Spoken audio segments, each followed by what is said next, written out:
Hello. And welcome to Let's Talk About Book, where we talk about book. And we're currently reading The Hero of Ages. Yep. God, just like last time. I was gonna say it, but then I'm like, no, it's more fun watching you struggle. No. Because I was like, Well of Ascension. No, it's not Well of Ascension. I don't know why I'm so stuck on Well of Ascension. Because I don't think I was that stuck on... No, you weren't. But also the first one was Mistborn, The Final Empire. Yeah. It's easy to just be like, oh, we're reading Mistborn, The Final Empire, right. Right, because it's just like, it's the Mistborn series, and the first book sort of retroactively became The Final Empire, and all that jazz. But anyway, it's Hero of Ages by Brandon Sanderson. Mm-hmm. And I'm Smeevca. And I'm Strawberry. And, we've been reading. Yeah. I've been wanting to do, just a little segment talking about other stuff that we've been reading before we get into, our chapter-by-chapter, discussions of specific books. Because you're always reading other stuff. I always have, audiobooks going at work and stuff like that. And and because you've already, read the book. Yeah. You're not, reading it in the same way that I am. Yep. But also, I recently started working a new job. Yep. That is part of, again, why we, are changing the schedule and all that. But because I'm, driving around a whole bunch, I'm, listening to the audiobook. And because I'm listening to the audiobook while driving, I can't, take notes. Yep. So, my notes going forward are, I have, a few notes in my phone, but they're not connected to specific chapters. Yeah. And I remember, so it's, I'm going to be a little bit less, having notes and kind of trying spending more time trying to figure out what was going on in the chapter and whatnot. And I'm gonna go through and highlight again, make sure I Yeah. But yeah, so it's I'll listen to the section that we're gonna be talking about on the podcast. Yeah. And then that's done. I don't wanna read ahead. So then it's just gotta wait until we record, but we don't record immetimately. Especially because it's hard to record during the week. Yeah. And then, last weekend we were going to try and record, and then we didn't because, sometimes it just doesn't happen. Yeah. But, so I've been listening to Wheel of Time again. Yeah. I finally finished the book that I was at, the end of. Yeah, book 7. Mm-hmm. Yeah, and, which is Crown of Swords or something? Yeah, that sounds, Yeah, that sounds about right, because that's everything with the Samael and everything. Yeah, spoilers for Wheel of Time and all that. Yeah.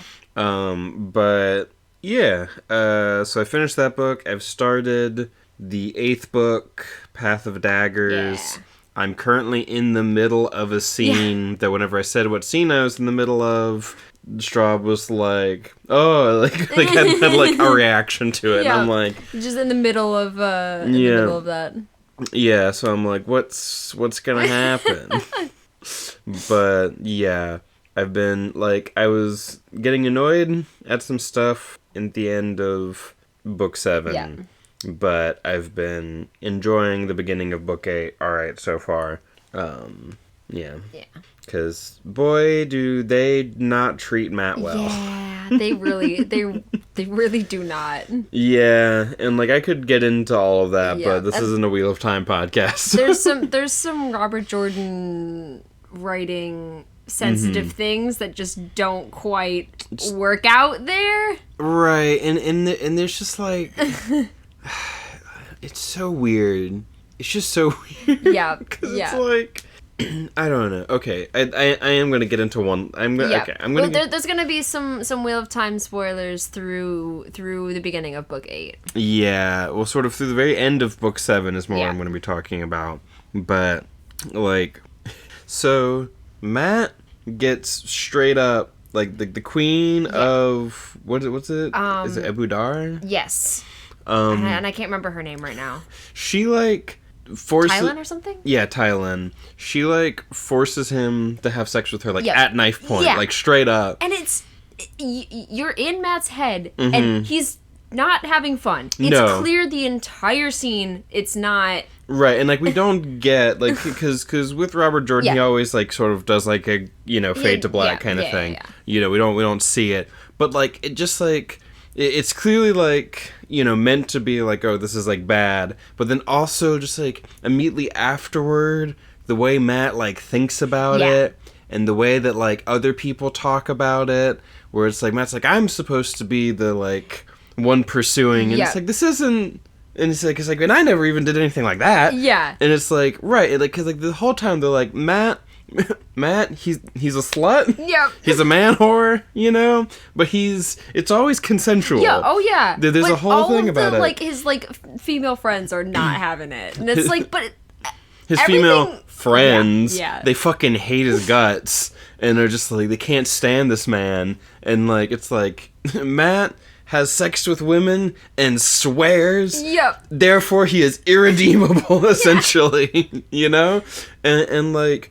You know, it's this whole thing, he's, like, kind of freaked out about it and whatnot, and then, like, there's this scene, the scene that, like, I got to, and, like, I don't remember as specifically some of the other stuff, because it's been a while, but this scene I was, like, listening to after coming back, where he's, like, talking to Elaine, and Elaine's like, I heard that you forced yourself on the queen, and like, how dare you? How dare you? And, you know, any, like, thing that I was supposed to do for you, you can forget it or whatever. And he's like, no, it's completely opposite. It's the other way around. Yeah. He like, and then she's essentially like, oh, well, in that case, that's kind of funny, actually. Yeah. Have you tried smiling differently?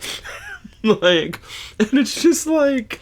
And mutters something about taste of his own medicine, even though, like, specifically, we're always described that he's never, like, forcing anything. My thing is that if they did something with that and, like, had kind of commentary on, like, Elaine reacting that way, because, like, the gender roles are kind of different and interesting or whatever in Wheel of Time, I would have been... okay with it. I would have been mad at Elaine, the character. Right. Instead of being sort of like mad at how Robert Jordan kind of handled all the stuff around it. Because it's like, actually, blah, blah, blah. It's like actually, it's just funny. Yeah, it's like, it's like, have you tried smiling differently? Yeah. It's, you know, it's how maidens do when they catch the eye of a king or whatever, I hear. And it's just like, and then says something about, like, taste of his own medicine, even though it's, like, it's not the same. No. Because if it was one of those things where it's just like, if Matt was just being, like, if it was Matt aggressively pursues people, never up until that point. But they're always even like, Matt has a talent for finding women who, like, want to do that sort of thing. And it's like, like, because it'll always be, like, begrudgingly, like, although he does always find the women who want to be chased or whatever. And, you know, it's part of the whole thing. And so if it was like, okay, Matt's a bit of, like, a, you know, a Sanji.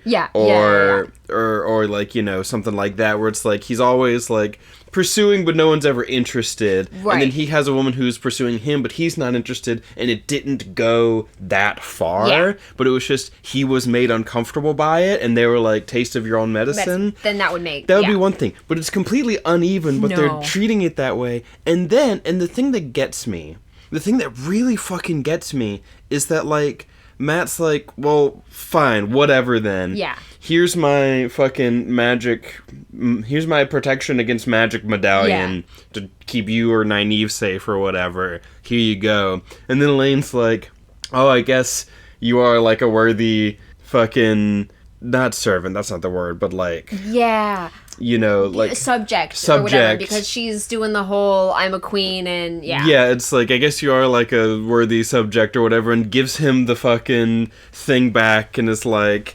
Yeah, sorry, I made fun of that time you got raped. Yeah.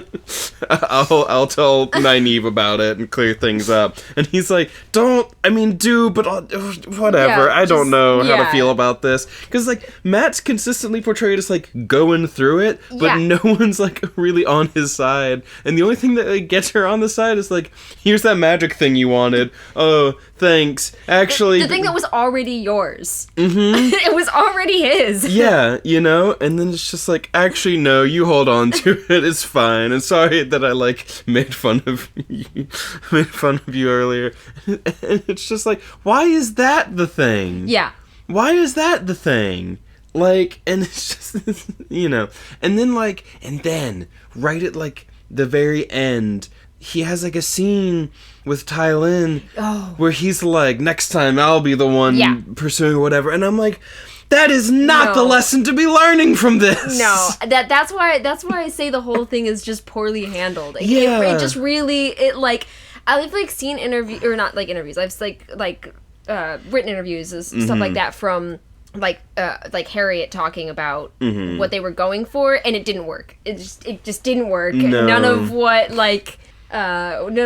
they were going for, I think, worked there. No, it's just like because it's just continuously framed in this weird way of like she was, from what I've heard, she was trying to portray it in a comedic light purposefully as like a way to sort of like soften it and make it and make it like palatable for like men, for like to see like, oh, the other side, or whatever. But it doesn't work. It doesn't work. What they did doesn't work. Like, no. I get what but it didn't, execution wise, happen. No, it really didn't. And it's just like trying to like and also trying to do it in a comedic way that way is just also not a good goal in the first place. No. It doesn't work on multiple fronts. Right. I think. Yeah, and so it was just because it's like, why is this being framed in this way where it's like, oh no, the thing that's wrong is that a woman is pursuing him instead of him, the man, pursuing the woman. And like, if that's part of, because like having that be sort of part of Matt's whole thing, because like when he's first like, it's like, you know, being pursued instead of pursuing, but I never did anything like that. It's like he's, you know, you're processing it. You kind of don't want it to be as bad as it is. You're trying to sort of rationalize, justify, this is the worldview that you have. And it's just like, but then for the narrative to just like... It just doesn't do anything with it. No, and to just sort of be like, yep, that's how it is, essentially. And then just actively kind of laughs at him. And then at the end of the day says that it actually wasn't wrong for him to be, like, assaulted. Like, that's kind of what it ends the narrative with him going back and being like, well, next time I'm gonna be... That's... Yeah, it's just like, instead of being like, I don't want to fucking have anything to do with you ever again, or whatever. Right. You know, it's just so bizarre. Yeah. And especially considering that, like, the fear or threat of sexual violence is a thing that, like, comes up with the women a lot. Like, there's a lot of times where the women are like in fear of that, or there's sort of like oblique references to that with like the mirror draw and things like that. I think Harriet doesn't think it's possible for men to be sort of like assaulted that way. I think she was only thinking of it from a like, I don't know, it was like, I'm not exactly sure how to describe this. Right, you know, like, it's one of those things where it's like, oh, like, women can be, but men kind of, like, can't be in that same way. Right. It's like, I had a friend of mine in like, a group chat that I'm in who's familiar with it. We were talking a little bit, and he was like, you know, it's like, you know, whenever a female teacher sort of, like, assaults a male student, and it's like, oh, I wish I had teachers like that back in my day, you know? It's a little bit of that kind of, like... You know, when the dynamic is shifted like that, it's like, oh, well, you know, men like that sort of thing. Yeah. in a weird sort of a way. Yeah, it's just so weird and, like, uncomfortable, especially considering, like, a lot, like, the women are, like, worried about that sort of thing happening to them, but it's just, like, not treated the same. Yeah. Even though it's supposed to be sort of, like, a showing, like, see, wouldn't it suck if this happened to you? But also, wouldn't it kind of not? Because she is a hot queen lady, after all, you know? It's just... Ugh. Yeah. Yeah. It's one of my kind of least favorite aspects. Right. And then the thing is that I also know that, like, Matt's got the whole thing with, like, Daughter of the Nine Moons coming up, whatever that's gonna be, which I feel like is probably gonna be some sort of weird Sean Chan thing. Right. And so it's like, not excited for when this essentially happens to Matt again. Yeah. But in, like, a different way, probably. That's just kind of what I'm, like, bracing for. Yeah. Yeah. So that was that part of Wheel of Time. And now I'm on to a new book. Yeah. And we've been hanging out with the ladies again. Yeah. You know, trying to solve the weather problem. Yep. And just, like, watching Elaine deal with these, like... Yeah. with these squabbling ladies and whatnot has been fun. Yeah, it's like when these ladies are separate from Matt, they're just like, yes, they're flawed characters, but they're just like so much better to be around. Yep. It's like, no wonder Matt's a misogynist. Every woman in his life fucking hates him. Fucking hates him, and it's so horrible to him. Yeah. Like, and he's like, they're not like that to everyone else. Yes, too. Like, it's true. It's just him. It's like, just him. I'm like, imagine, if you will, that you had like like a female character who is like, they're the rogue type, and they're, you know, if you took Matt and made him a woman, but like, the slut, you know, and all the male characters fucking hate her way more than everyone else. And it would just be like, and then to have this whole, like, if you, the thing is, if you gender swapped, like, Wheel of Time, it'd be so weird because it's already such a weird gendered thing. It's fascinating. Like if you kept all the weird gendered stuff the same, but just swapped all the genders, I feel like it'd be way more obvious how just weird Wheel of Time is about gender sometimes, you know? Like, Nynaeve straight up just like, I'm being stupid because of Lan, like, you know, you can't let me be stupid because of a man or whatever, and it's like, why are you being stupid because of, like, that's not how it works. Right. Like, I don't know, like, I get that she is being, like, she keeps running off with Lan instead of doing what she's being young and in love, or basically her first, like, you know. And, like, that's fine, like, I get that, but the fact that she's literally, like, it's like, what? There's a lot going on right now, you really don't have the time. Right, you know, and it's like, on the one hand, it's also like, Nynaeve, because, like, by being wisdom, you don't get married. Yes. So it's like, Nynaeve never expected to have to deal with any of these, like, relationship things. And so it's kind of like, the fact that she's kind of new to it, and she's kind of like, sort of like, lovey-dovey with him. Yeah. I get, but this, it's like, you're literally acting like, I'm being so stupid because of a man, and it's like, why is it always like this? And why is Elaine always like, I want Rand to kiss my neck, and I want to box his ears, and then I want him to kiss me again, and blah, blah, blah. Like, you know, like, I said before, there's that one time that Fayul's dad sits Perrin down and is like, you know, son, the ideal relationship is, you know, brat, sub, and whatever. And it's like, that's just Robert Jordan talking to us. Yep, oh yeah. Just talking straight to us, the audience. The ideal relationship between men and women is that she's the brat and you're the dom. and we know this. Oh my God. But we're still equals at the end of the day. Just separate, but equal. Men and women are separate, but equal. They're different, and they'll never understand each other, but also they are equal and good. Yep. Men are stronger, but women are also good. It's just like, what is going on? And like, but then there's also like more to it than that. Yeah. Because there's also all this weird other stuff, because there's like that one guy who gets reincarnated as a woman, but still uses Sidene, I think. And it's like, that's got some weird gender, because also that guy's just a lady now and seems to just be fine being a lady and identifying as a lady. What does that mean gender-wise for this person? And like, oh my God. You know, it's just like all this stuff.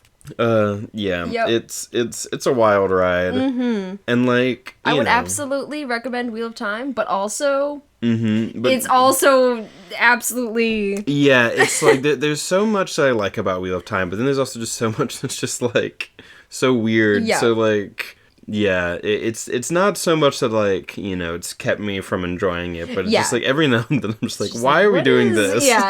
Why are we doing this? Women be nagging, am I right? But men be uncommunicative and stupid. So, you know. Listen, all men like meat. That's one. That's one of the things. It's always that, like, Julian and what's his name, Gleeman, whose name escapes me because it's been so long. Tom. They're always wanting meat, and the ladies are always like, eat vegetables because that's gender.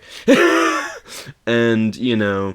See, the thing is, it's not that men are uncommunicative, it's that no one can communicate properly. But everyone thinks that they're communicating properly, and it's really frustrating sometimes. But, you know, we're all unreasonable in our own unique ways. That's very Wheel of Time. Which, like, on some level, I'm like, you know what? I feel that. We are all unreasonable in our own unique ways. But in his case, it's like, it's a little gendered. You know? Because the women are always, like, jealous of each other and trying to out-pretty each other and stuff. That's a thing that, like, comes up a few times. You just have to read it as gay. It's just like, read all of it as like even more gay than it already is. Because it is kind of, because it's like Elaine and Avienda are so gay. They're the gayest. Like, they're so gay. I ship them together more so than with with Rand any day. Like Rand and Min, and Yes. then Rand and Min are like great, and then Elaine and Navieta can go be together. Like Yeah, I'm truly. great. And Brigitte's there too. And Brigitte's there too, feeling it all. Yeah. Brigitte's just over here like, it's like, Elaine, I can feel how horny you are for Avienda all the time. You can't hide it from me. Brigitte's one of my absolute favorite characters in Wheel of Time. This is a Wheel of Time podcast. Yeah, we should probably... Welcome to our Wheel of Time podcast, where I'm Wheel and this is of Time. What have you been reading? I read the final book of the Skyward series, Defiant, which is quite good. I took a break. Who's that by? Brandon Sanderson. Gotcha. I took a break from the series for a little bit because I was just reading other stuff, but it was a very good end to it. And I know there's going to be I think a sequel series written by Jancy Patterson. Jancy True. Jancy True. From Detectives. That's immediately what I also thought of, because her name's on the cover for the there's novellas for a bunch of the characters, and her name's on there, and I immediately thought of Jancy True. But she's going to be writing the sequel series, which I'm excited for. Yeah. So I read that, and then I also started Red Rising because I've heard it thrown around the fantasy world and stuff for a little bit and been wanting to read it. But I'm only a couple chapters in, and I just know it's about the Irish. That's all I can gather. It's absolutely about the Irish. Yeah, you were telling me about that. Yeah, it's sci-fi, and they're on Mars, and it's about the Irish. Nice. But yeah, that's been my reading so far. Alrighty. Yeah, because this was supposed to be just here's what we've been reading, and then went on a whole tangent about Wheel of Time. That's the point, though. That's why I wanted to do this little segment where we can kind of just talk about what else we're reading and stuff. See, way back when we first started the podcast, Wheel of Time was more fresh in my mind. Yeah. We would make Wheel of Time references all the time. So now it's just, Now it's just a re... Yeah. My brain died. Sorry. It's just a re of that. Sure. Yeah. We should probably move on. Get back to this book. Get to the book that we're supposed to be talking about, and get started on the epigraphs. Yeah. All right. So getting started on the epigraphs, which they are long. Yes, they are. We're reading the one before 25 again. Also, listening to the audiobook, I'm more and more convinced that this is Sazed. Got you. Because it sounds like he's doing Sazed voice. Yeah. So I'm I don't know. Yeah. The balance. Is it real? We've almost forgotten this small piece of lore. Ska used to talk about it before the collapse. Philosophers discussed it a great deal in the 3rd and 4th centuries, but by Kelsier's time, it was mostly a forgotten topic. But it was real. There was a physiological difference between Ska and nobility. When the Lord Ruler altered humankind to make them more capable of dealing with ash, he changed other things as well. Some groups of people, the noblemen, were created to be less fertile, but taller, stronger, and more intelligent. Others, the Ska, were made to be shorter, hardier, and to have many children. The changes were slight, however, and after 1,000 years of interbreeding, the differences had largely been erased. Yeah, because we talked about that one at the end of the last one, but it is interesting, and I love I'd almost forgotten a little bit of lore, and it's you're damn right, you did bring that up in the first book, and I kind of just forgot about it until you brought it up again.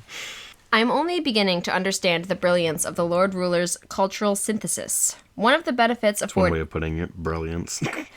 One of the benefits afforded him by being both immortal and, for all relevant purposes, omnipotent was a direct and effective influence on the evolution of the final empire.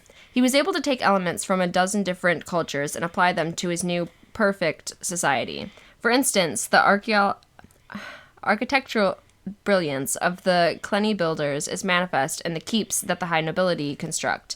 Clenny fashion sense, suits for gentlemen, gowns for ladies, is another thing the Lord Ruler decided to appropriate. I suspect that despite his hatred of the Clenny people, of whom Alendi was one, Rashek had a deep-seated envy of them as well. The terrorists of the time were pastoral herdsmen, the Clenny cultured cosmopolitans. However ironic, it is logical that Rashek's new empire would mimic the high culture of the people he hated. Is it? That's one that I have a little bit of, some beef with. I have a little bit of beef with this epigraph. Got you. Because, I don't know if it's fully intentional, but it really sort of, it does have this sort of like, well, obviously, Clanny culture was just kind of better in these ways. Their architecture was just superior, so he stole that. Yeah. Their fashion was not specifically stated to be superior there. Yeah. He just said that he also chose to appropriate it. And we have some stuff about the whole like gowns versus pants stuff that comes up and how that's kind of whatever. Yeah. But it's like, the sort of thing, it's like, oh, well, they were just herdsmen. These guys, they were cosmopolitans. So of course he would be, And it's just like, does that necessarily follow? Yeah. Like, it could, the idea that someone could feel that way. Yeah. I'm like, sure. But this idea that, like, well, obviously, clearly, because he was a pastoral herdsman, he would be jealous of this kind of lifestyle. Yeah. When there's plenty of people who would probably be like, that shit sucks. Yeah. Being a pastoral herdsman's the shit, And he obviously still, like, that was important to him because he, like, kind of kept that sanctuary of, like, his home, Yeah, that sort of, like, harkens back to that kind of a lifestyle and whatnot, It feels a little bit of the sort of, like, I don't know. Like, I feel like in some ways, because I know that you said that you didn't necessarily agree with it, there's this guy, Mauled Hound, who he does like little shorts on like Magic the Gathering, but he also has done some little bits talking about like other stuff and talking about like Cosmere stuff, and him talking about like reading Sanderson things for the first time. It's like, wait, so you're telling me that like the weird authoritarian church actually kind of had a point this whole time, and that maybe we shouldn't have been trusting these other people or whatnot? Yeah. I can get a little bit of that from this, and while it's not fully that, like this whole like coming to understand the Lord Ruler's motivations and why he did this stuff is good. But there's like certain little things like that where it's like the brilliance of his culture or whatever, and it's like it's interesting the way that he like, because he's immortal and he can sort of like build his empire however he wants, so he like borrows from these different cultures, and as it goes on we get to see like more like other places that he also sort of like took from. But this idea of like it being brilliant and the superior architecture of the Clenny and like that sort of stuff feels a little cultural elitist in a way that makes me feel weird about it. I'm just like but it's just kind of well, kind of a minorish thing about just that epigraph. Okay.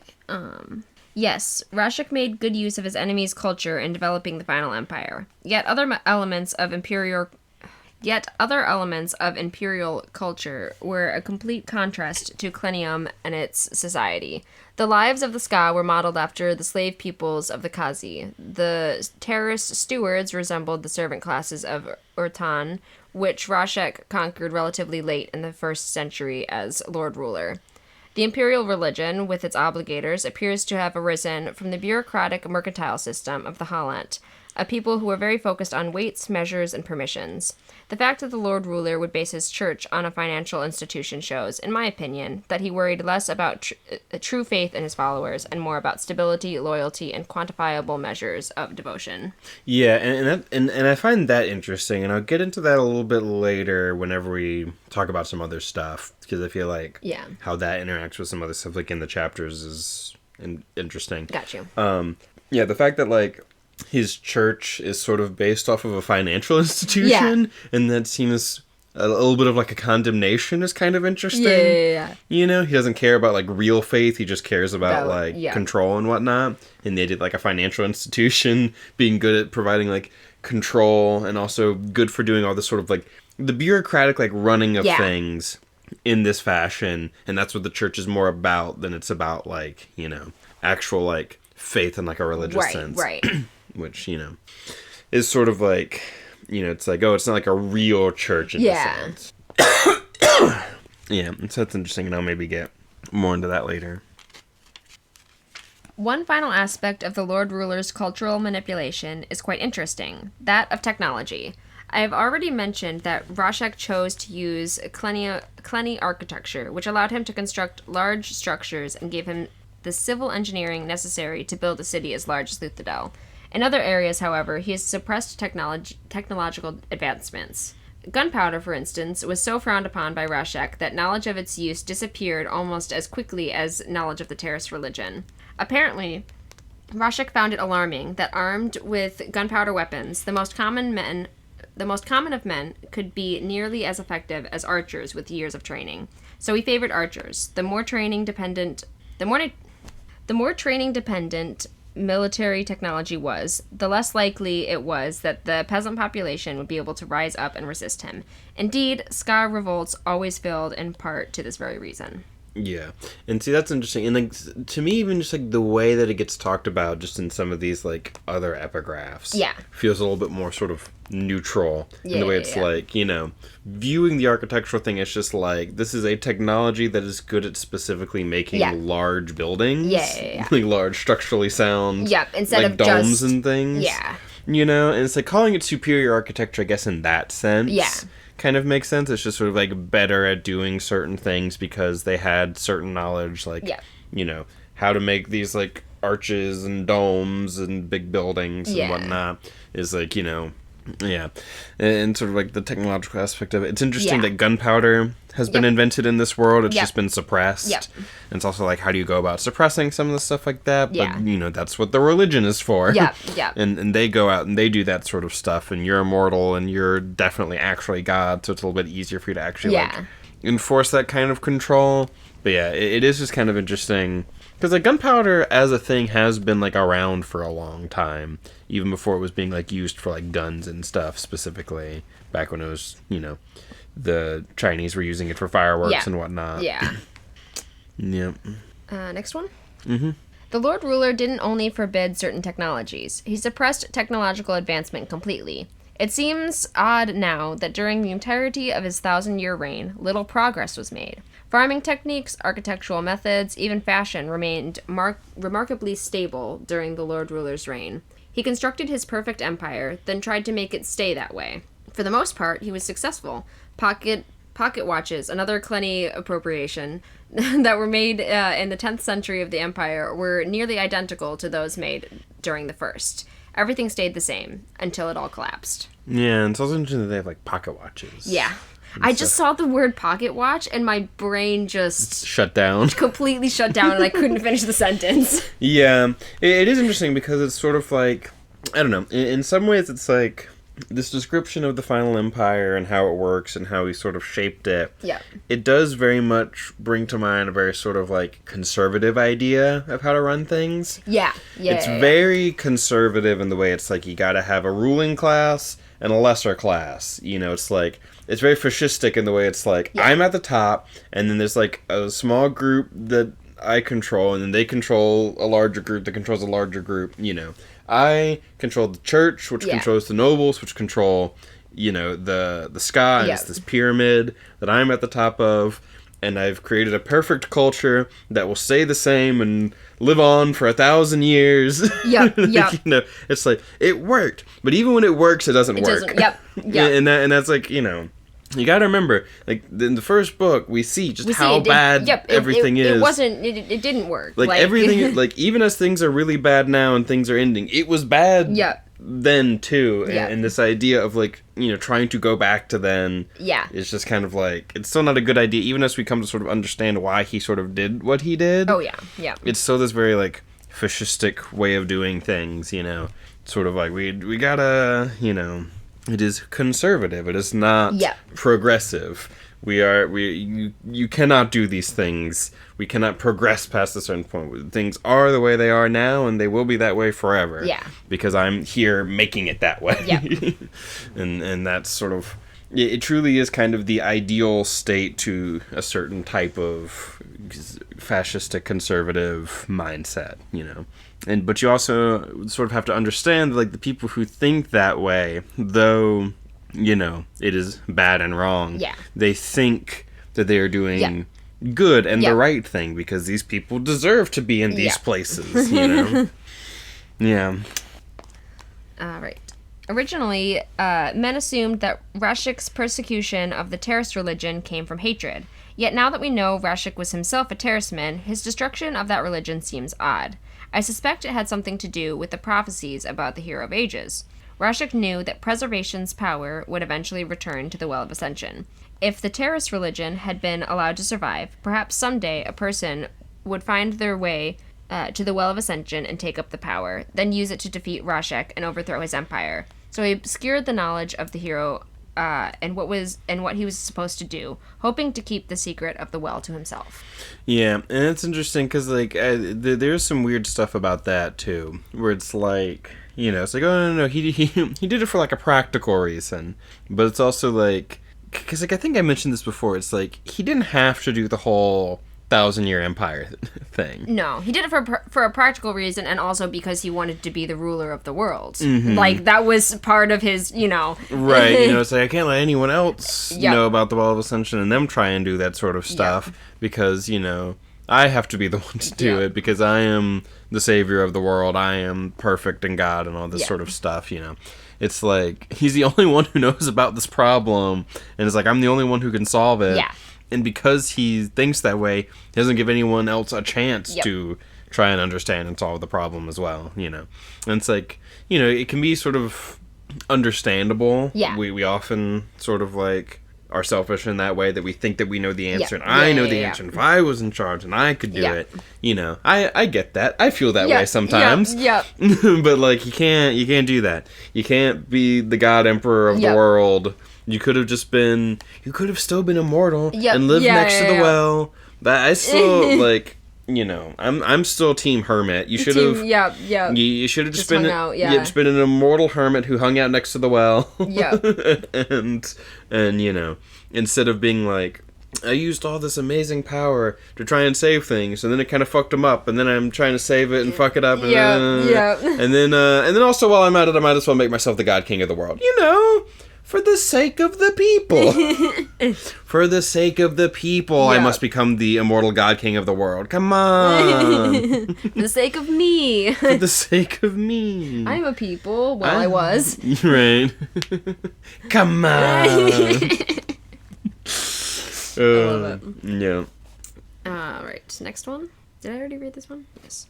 Yeah, this has been a very interesting section, though. I've been kind of up and down about it, and I've, like, had various thoughts that have kind of, like, settled in a certain place, and I'll get into it as we go on, but there's a lot of interesting stuff to talk about. Rashek wore both black and white. I think he wanted to show that he was a duality, preservation and ruin. This was a lie. After all, he had touched only one of the powers, and in a very small way at that. And it was... Yeah, guys. It was preservation's power at the well. Right, but I'm just like, what's going on? I wanna. I just, you know, just gotta wait for the answers about preservation and ruin and what's going on with like the mist spirit and what's doing what and how are we gonna solve this, you know. I was gonna say something, but I said not to. Yeah. Allomancy is clearly of preservation. Clearly. The rational mind will see this. For in the case of allomancy, net power is gained. It is provided by an external source, preservation's own body. See, but that's not what preservation means. Like, that's not what preservation means. Like, because it's like, preservation means net power is gained. That's not what preservation means. If you preserve something, you don't make more of it, per se. I mean, in some cases, you know, it's like, on like a nature preserve, you maybe want to like... Yeah. You know, but it's like, this thing has been depleted, so we're trying to bring it back up to where it was. But it's like, the rational mind will realize that preservation means getting more of a thing. I mean, that preservation means production. You know, it's like, the metal is not preserved. But also, it's like, it comes from preservation's own body, but it comes from these metals. Is preservation metals? Yeah. I don't know. It like, to me... That doesn't make sense, and the fact that he's like, clearly, obviously, the rational mind will understand. And I'm like, I don't think that's what that word means. Yeah. I don't think that's what the word preservation means. It doesn't mean net gain of power. Yeah. Because, like, in one of the, like, upcoming epigraphs, I think, talks about how, like, hemalurgy, there's always, like, a loss of power. Yeah. Because it's ruin. Yeah. And that makes sense, but, like, but then it's, like... But then also it's like, oh, ferrochemy is the neutral one. But that's the only one in which it's like, and it like, you take the thing and you store it up and then you use it later and it's neither created nor destroyed. That feels more like preservation than allomancy. Yeah. I don't know. It really bugs me that he's like, it's so obvious and the rational mind will obviously understand. And I'm like, I don't think that follows. Like, it being the opposite of ruin, I get that it, like, makes more, while hemalurgy, you lose some in the process, and they're, like, opposite, but, like, it feels like if it was ruin in creation, I would be like, yes. But because it's ruin and preservation, it just doesn't feel like it follows. It doesn't feel like what preservation is. So I don't know. That's just my weird little gripe. I'm like, I don't know. and the fact that I disagree and the book is like, well, clearly, obviously, it's just like, well, clearly you're just an irrational idiot who can't understand preservation and allomancy. And I'm like, yeah. Hemalurgy is of ruin. It destroys. By taking abilities from one person and giving them to another, in reduced amounts, some power is lost. In line with ruin's own appointed purpose, breaking down the universe into smaller and smaller pieces. Hemalurgy gives great gifts, but at a high cost. Right, and like to me, that makes sense. Perfect. Mwah. Love it. Great. But yeah, the preservation one, I just don't feel like it follows in the same kind of way, other than just sort of being the opposite. Yeah. You know? Like, yes, it's the opposite, and preservation is supposed to be the opposite of ruin in this case, but it feels more like creation than preservation, you know? Because power is created from the metal, and it's like turning one thing into another. Is that preservation? Have you preserved it by turning it from one thing into another and getting more of a thing? It doesn't feel like you've preserved the metal, but also the metal is apparently the body of creation? Unless it's like, they mean the metal that makes you an allomancer? Yeah. And so you gained the power from the body of creation, and then you just have it? And then the burning other metals is not the, like, gaining power? Because there's a whole thing about, like, oh, because when they've talked before about, like, allomancy versus feruchemy, it's like, well, in feruchemy, you store up the thing, and then you can use it all at once. Yeah. But with allomancy, it's like you burn it and you, like, gain more of the thing, so you can be, like, you know, I don't know, but it's just, like... Yeah, it might be, like, allomancy as, like... Allomancy, like, as the power itself, rather than the power that you gain from burning the metal. Right. Yeah. I think that's kind of what it's saying. Yeah, but even still, I wouldn't consider that preservation, you know? It's like, I don't know, did preservation preserve itself by having it go to you and you then gain the power? Like, what? I don't know. So, like, I guess in the sense of, like, well, obviously, the Well of Ascension is the power of preservation. Right. And this comes from that. So clearly it comes like, from there. Yeah. But then the talking about, like... About how it, it just feels... I don't know. It just feels weird to me. Yeah. It just, like... I don't know. Something about it just seems off. Yeah. You want me to read the next one? Yeah. Before 34? Mm-hmm. Fairies. I am having a hard time today. Feruchemy, it should be noted, is the power of balance. Of the three powers, solely it was known to men before the conflict between preservation and ruin came to a head. In feruchemy, power is stored up, then later drawn upon. There is no loss or gain of energy, merely a changing of the time and rate of its use. Right, and that feels more like preservation to me than allomancy, but it's also the power of balance not capitalized. It's not capital B balance, like, say, capital P preservation or capital R ruin. Yeah. But it is the power of balance, and it's the one that was known before the conflict between preservation and ruin came to a head. Yeah, and so it's like, I wonder what's up with that. And also, you made a face while you were... Yeah, I'm not really sure what I'm making a face at. Yeah, I'm guessing it just sort of sparks something of other things, but it's hard to say what exactly that would be. Yep. Yeah, I get that. And sometimes. I don't even know, like, where... I don't even... Yeah. It's just like, this feels like something, but exactly. what? Yeah, I get you. I get that all the time with things. Yeah. Like, this is reminding me of something, but what? Yeah. Well, I think that's the epigraphs then. Yeah, so that's the one before the 34. Which is, right. So, yeah. Because we go through part 2, and then we always read, like, the next epigraph. Yeah. Because it's fun. Yep. And I do remember, like, listening to that one and whatnot. Yeah, because it's interesting that we get, like, you know, allomancy, feruchemy, and hemalurgy. Hemalurgy is the one that I have the hardest time with because it's the one we've seen the least of. Yeah. So it doesn't stick the word doesn't stick in my brain as well. I always had a hard time remembering ferochemy. I could remember hemalurgy and allomancy, but I had a hard time remembering ferochemy. Yeah, and it's just like we've heard ferochemy a lot more, and also because it's like ferochemy in my brain, it feels like it should be like, because like ferromagnetic, like... So my brain just goes hema, and I know blood, and so it it sticks in my head way easier than like the prefix like pharaoh. It does make sense, and like whenever I heard hemalurgy, I'm like blood something. Yeah. But like because it's just been in the story less, it's just not like in my sort of my brain catalog of words related to Mistborn and all that. All right, so that's the epigraphs. Yeah. Alrighty, chapter 25. Yeah. Yeah, because we read chapter 24 last time. Yeah. I was just like thinking and saying to myself, that's like, oh, we went from 24 to 33, but we actually went from 25 to 33. So, yeah, chapter 25. Oh, and on an unrelated note, super unrelated to anything, but I was just kind of thinking about it because we were also talking about, like, stuff we've read lately. I was trying to play Sekiro again recently. Yeah. And boy, I know this is an unpopular opinion, but I do not like Sekiro. It's just not my game, I think. I really gave it a try, but it made me, like, so genuinely mad today trying to play it. Yep. That I was like, I think this just isn't the game for me. Like, I get that it is for some people, but I think I'm just not one of them. Yeah.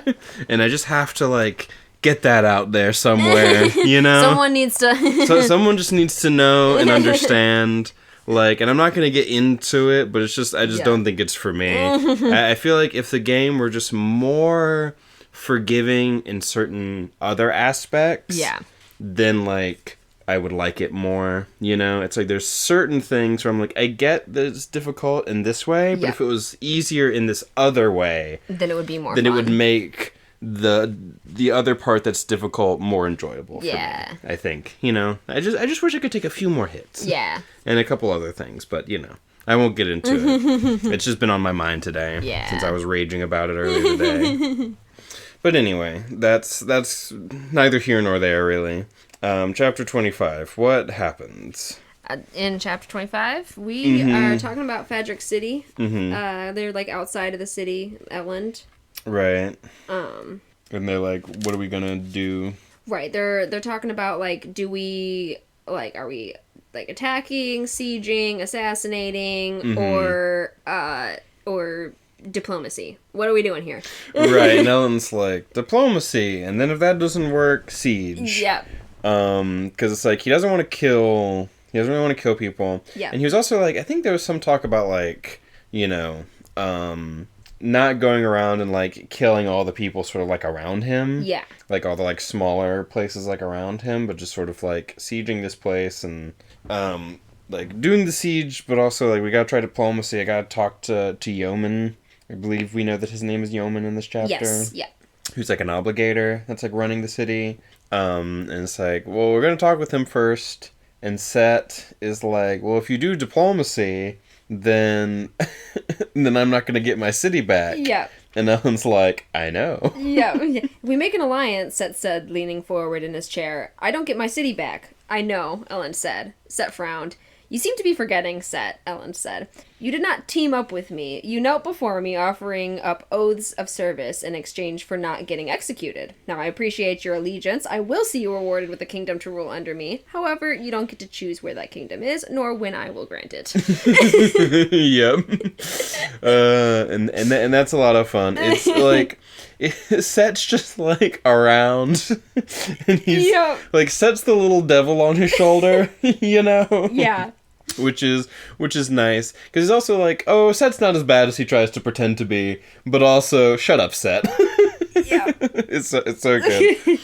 Yeah, and he's like, no, we gotta be good. We can't go around just like murdering everyone. We don't want people to die. Yeah. Unless it really has to like come to that. Like we can try and like be diplomatic and work things out and come to some sort of peaceful solution. Yep. And they also want to send Vin in there to take a look around and meet with some informants and stuff. Yep, scout, meet with informants, do her Mistborn thing. Yep.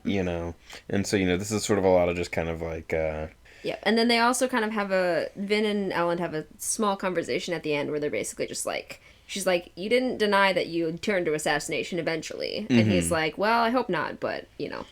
Is what it is. Yeah, it is what it is. It's one of those things where it's like, this is, while it is interesting to read, it's like in this chapter, it's a lot of just sort of like, all right, what are we going to do? Yep. Yeah. Just kind of like planning, working things out, sort of like, Ellen is still very much, it's like we're trying to balance the whole pragmatism versus I don't want people dying. I want things to like work out in a peaceful way. Yeah. I'm not just trying to like come here and conquer everything. But also if I didn't have an army, then like they wouldn't even like see me probably. Yeah. So yeah, it's just sort of figuring out what we're doing, planning, Yeah, go ahead. Yeah, it's like unfortunately I like listened to this like not this week but last week, so like trying to remember some of the specifics and stuff, There was one more just funny little like line here, just like Ellen being like, do you want someone to go, like, do you want me to go with you, like I can or whatever, and she's like, sorry, but you're not quite good enough, like right. Like, she goes, I see, and don't you or like saying like, oh, you smell too much like an emperor, they'll like pick you out or whatever. Yeah. And I see, and don't you possess an imperial scent as well? Of course I do. But I know how to get rid of it. In any case, you're not good enough to go with me, Ellen. I'm sorry. Yeah. And he goes, dear blunt Vin, in his head. Yeah, and I think maybe in this one, or maybe it's in one of the later chapters, she kind of talks about, it's like, Vin grew up on the streets and he didn't. Yep. Like, even non-Mistborn... Yes, she just has better instincts. Yeah, she's just like, she's got higher stats and stealth and sleight of hand and all that sort of stuff, That's not how that's not how Ellen statted his character out. Right. If you put Ellen Mistborn going through a stealth area and Vin not Mistborn through a stealth area, Vin wins. Right. It's just how it is. Yeah, truly. Like unless there's something that's literally impossible without being a Mistborn, she's just the better rogue. Yep. She took classes in rogue, and Ellen took classes in didn't take a class in D&D style. Yeah. It's like I would say wizard, but like now he's a Mistborn and whatnot. But also there aren't any like wizards in that sense. But he has just studied. Yeah. He has Vin has the like urchin / criminal background. Yeah. Like, that's the urchin background, there's the criminal background, and like it technically with backgrounds you can do like mixing and matching. I'm like, those are so that's a Venn diagram. So yeah, she's got either the urchin or the criminal background, and Ellen has like the sage background. Ellen knows books. Yeah. And he's been studying, he's been reading, he either knows the information or knows someone who knows the information. That's the sort of feature you get as a sage. Because as an urchin you get like, streets and you can like navigate streets, especially the place that you grew up. Got you. Criminal, you have criminal contacts. Yeah. And informants. So really Vin has like the urchin background. And then started taking classes in rogue. Yeah. She had the urchin background. She was working with criminals, but she doesn't have criminal contacts, so to say. Right, not until she like hooks up with Kelsier. Right, Kelsier has criminal contacts because he's that kind of a thief. Yeah. She's like an urchin who's just hired by thieves, essentially. And then Ellen has the sage background, and I could go on, Also, like, isn't there like a noble background or something? There is a noble background. See, the thing is that like he is a noble, but they don't really like him that much. Right, they don't really like him that much, and it's like it's one of those things where it's like backgrounds are complex. Yeah. Just like in real life they are, but in D&D it's like here's your background. Yeah. It's like Breeze has the noble background, I would say, in terms of like the thing is that what you get as a noble is that you just get like a seal saying that you are a noble, which just lets you get into places. Got you. It's just like, as a noble, you have a seal that's like, hello, I am a noble, you should treat me like a noble. Yeah. And that's what the noble background like gets you in D&D. Or you can choose the alternate noble background, which is knight, which gives you like, I think 3 retainers who can't do combat, but can just otherwise follow you around and help you out, like help you get in and out of armor and onto a horse and like clean camp and cook and that sort of stuff. help you like forage for food and Yeah. things. But no one, like, Clubs kind of has that, but like, also Breeze kind of has that because he can just sort of like get people to do stuff for him. Yeah. That's not the same. He doesn't have like people on payroll. Right. Clubs like has, but Clubs is a guild artisan. Right.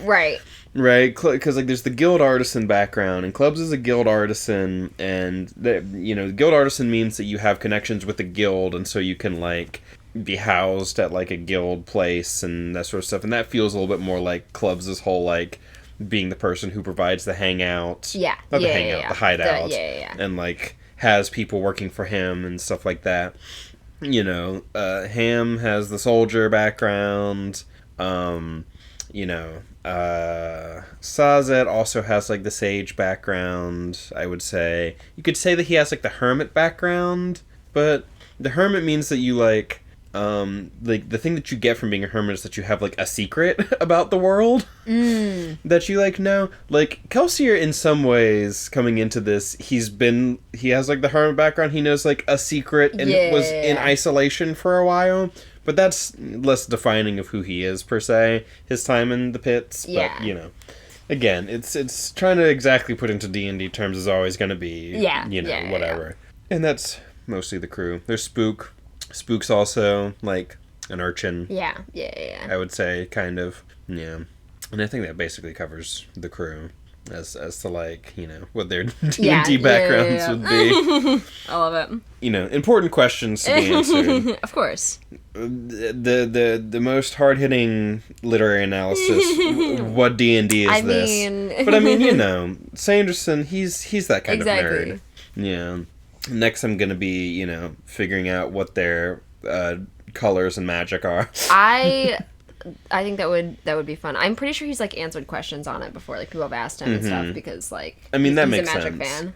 Like, also, like, I didn't know much about magic, and I was like reading Stormlight, and then I like learned a little bit about magic, and I'm like, oh, you can see some of the magic stuff in there. Some of the influence, yeah. Because like I'm already thinking about it. Ellen's like blue and white, I'd say, to some capacity maybe, because he's like. Because blue is the thinky one. Yeah. White, maybe, because white's like, sort of like order, and it's also sort of the, quote, good one. Yeah.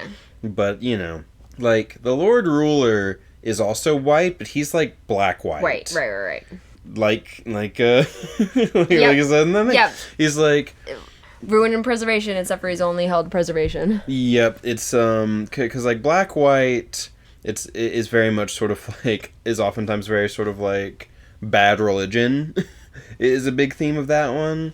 Because black is like power at all cost, glory at all cost, and white is sort of like order. And so the sort of like whenever you take like this sort of twisted evil kind of like order and control and whatnot, I feel like he's very sort of like black-white. Yeah, Sazed's like blue because of the thinky. Yeah. See, the thing is, like, Kelsier's like red in some form, I would say, because like red is the color of like freedom. Yeah. So he's like red. Vin is like red as well, but she's maybe like red-blue, because blue is also kind of like, because like the whole like knowledge and thinky aspect of it, I feel like. Because like Kelsier also kind of has some of that. Right. Because he's very he's like the plan. Right, he's like the plan. See, Vin, like part of Vin's thing is that she's weirdly like strong. She's maybe like, it'd be kind of weird for her to be red-green though. She'd be green because she's very like instinct. Yeah, she's driven. very instinct. Yeah, it's like black is all about like sacrifice. Like there's a lot of like sacrificing your creatures and doing damage to yourself kind of stuff, and like. It's like, does that sort of fit with any of the crew members? Maybe. I don't know, I mean, you could fit it with, like, Kelsier, maybe. Yeah, potentially. Like Kelsier could sort of be, like, a little bit, like, red and black, but also blue. Yeah. As, I think, what was it? I think Maudhound was, like, Shadow Wizard Money Gang. Because it's like red and blue is like spell slinger. Got you. They cast a lot of spells very fast, and that's fun, and so like big spell slinger kind of feels like it could be Vin and Kelsier maybe, but again, I said that I was going to go into this as a joke, and then I started actually going into it. So we'll have to do it another time. Yes, we'll come back to it. Right, we'll come back to it because I could see them doing a set, like because you know. Sanderson would work with them. The thing is he's been wanting to do his own thing. He's been doing his own like Dragonsteel, like that company. Yeah. And like he's been making his own like games and stuff like that, like making like Mistborn deck builder, like all that type of stuff. Maybe he would want to for Magic or whatever. That might be one of the few that he. Right. Yeah, because it's specifically talking about Magic. Yeah. Because they do these like sets with like. Things from whatever, which some people like and some people hate that they do that, which is understandable.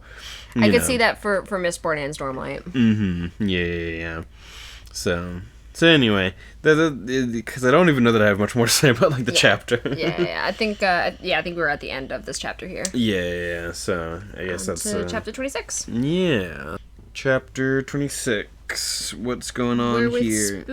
Spook, right? Spook. After surviving the burning house. Yeah, he's kind of like shocked. He's he's like checking out the wound and everything. I'm alive and I feel pretty good. Like he's a bit surprised. Because like the pewter helped him. Yeah, and there's like he still feels like there's like something in his stomach or whatever, and then feels that there's like a bit of the tip of that man's sword, the one that stabbed me, it broke. Right. The end must have gotten embedded in my skin.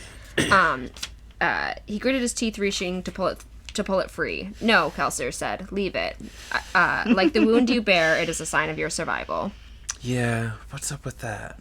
Am I going mad, or is it as the Church of Survivor teaches? And so. Because it's like, now we're having this thing, it's like, no, leave it in there, Kelsey's saying, and then like God said things to Zane, and like Reen is always talking in the back of Vin's head. So like I've really gone back and forth on like, is this a literal thing, or is this just sort of like a figurative thing of just like her like thought patterns that come from Reen, so or is she literally because like there's something because there's something going on with that. We've seen it with Zane for sure. Because we saw it with Zane for sure, and it's like okay, but that seemed like a little bit different, a little bit more extreme. But now we're getting this stuff with Spook, and it's like, what's going on here?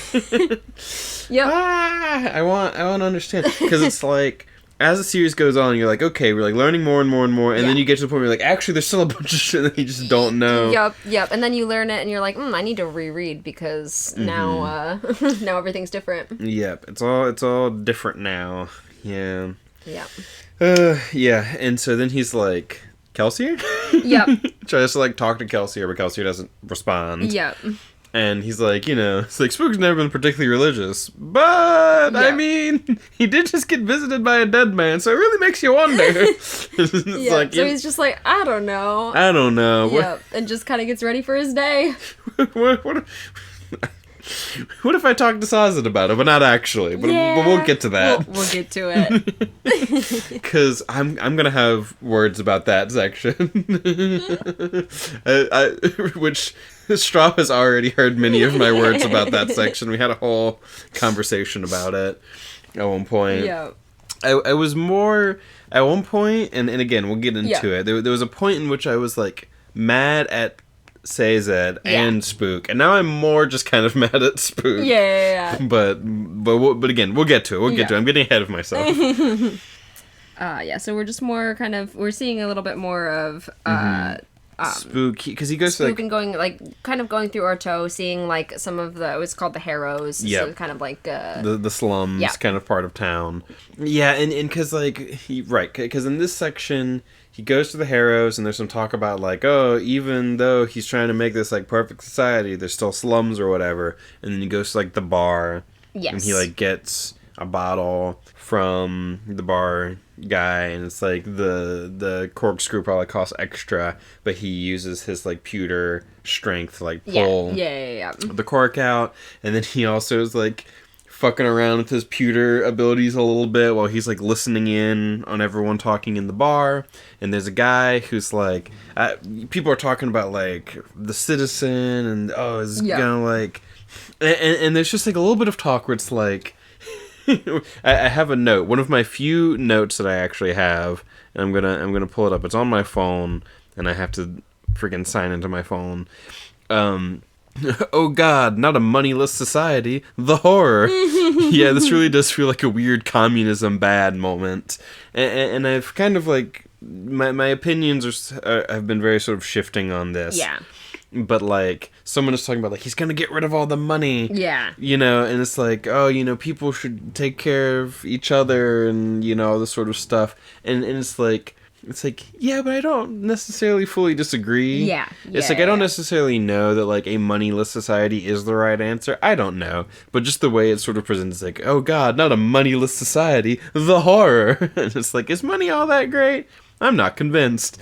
But it's like, then when the guy's like, that's stupid. He's minting his own money. Yeah. Why would he then get rid of it? And the guy's like, he's gonna hoard it all up and he's gonna have all the money. And then I'm thinking like, and what good is that gonna do him if he has all the money and no one else has it? And also, it's all the money that he minted that no one else in the rest of the empire uses, or what used to be the empire uses. What good is it to him to have all of it?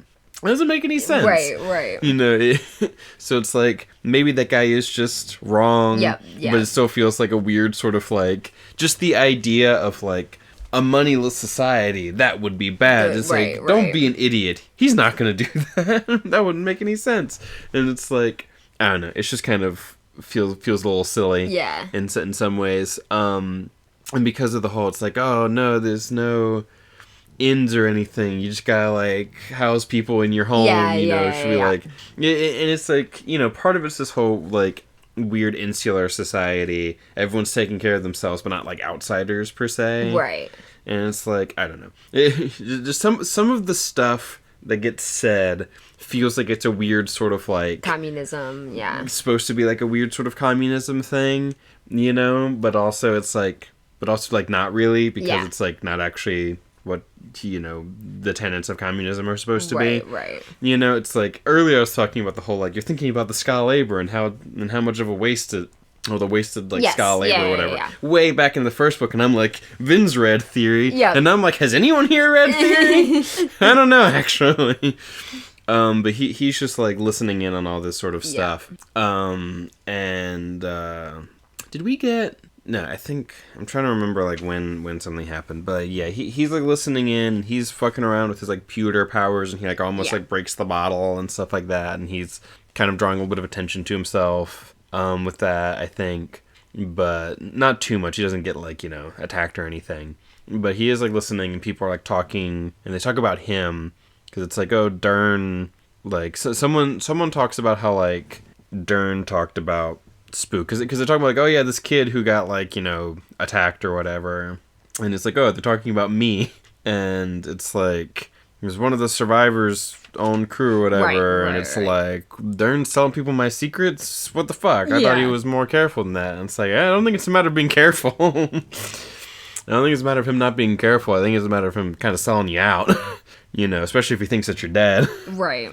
But yeah, that's sort of the main things that I kind of remember from this chapter. Yeah, there's a little bit where like Spook kind of thinks about like him leaving clubs and feeling kind of bad about that, and there's another little like, and that's just kind of a continuous throughout. Yeah, and there's just another little, I just want to be able to help, he whispered. You can, Kelsier's voice said. You can be great like I was. Yeah.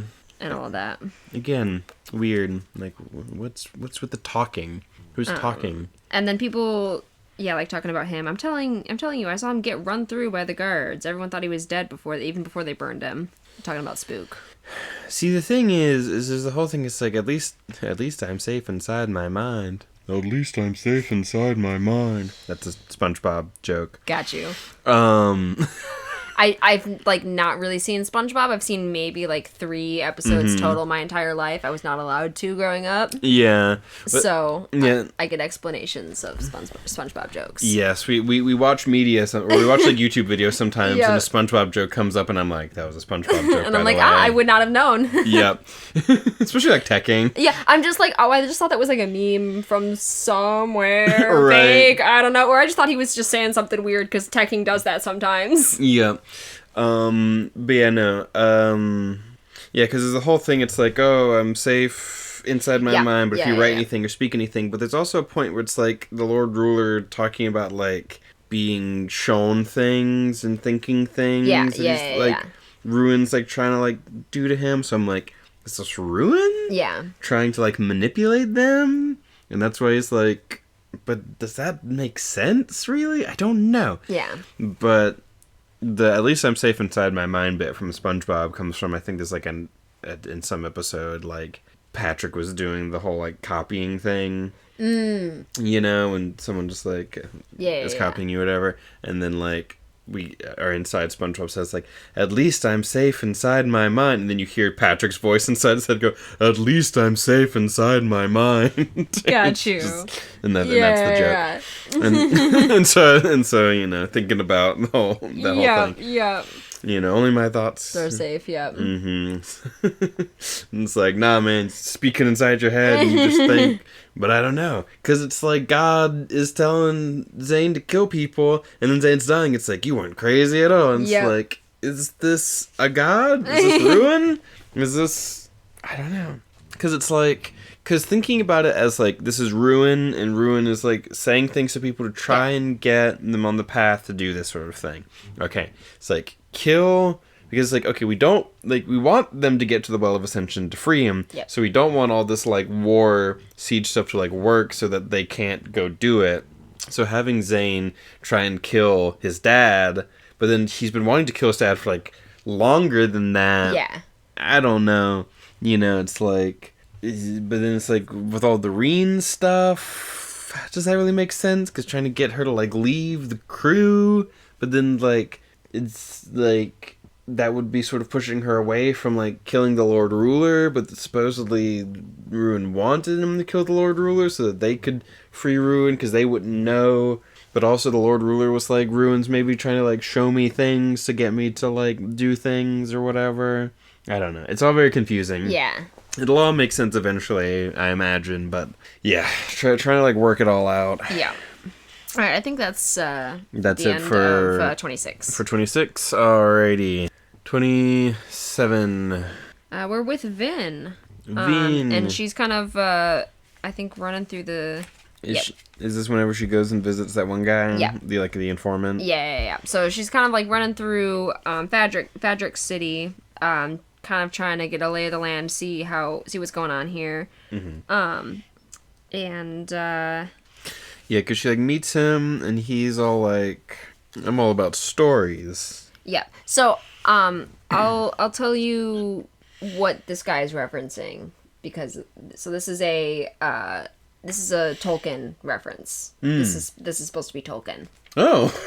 I would not have guessed that this guy was supposed to be Tolkien. This guy, this like storyteller, and all of this in this section is supposed to be Tolkien. That's I would not have guessed that. Yeah. That would not have been on my list.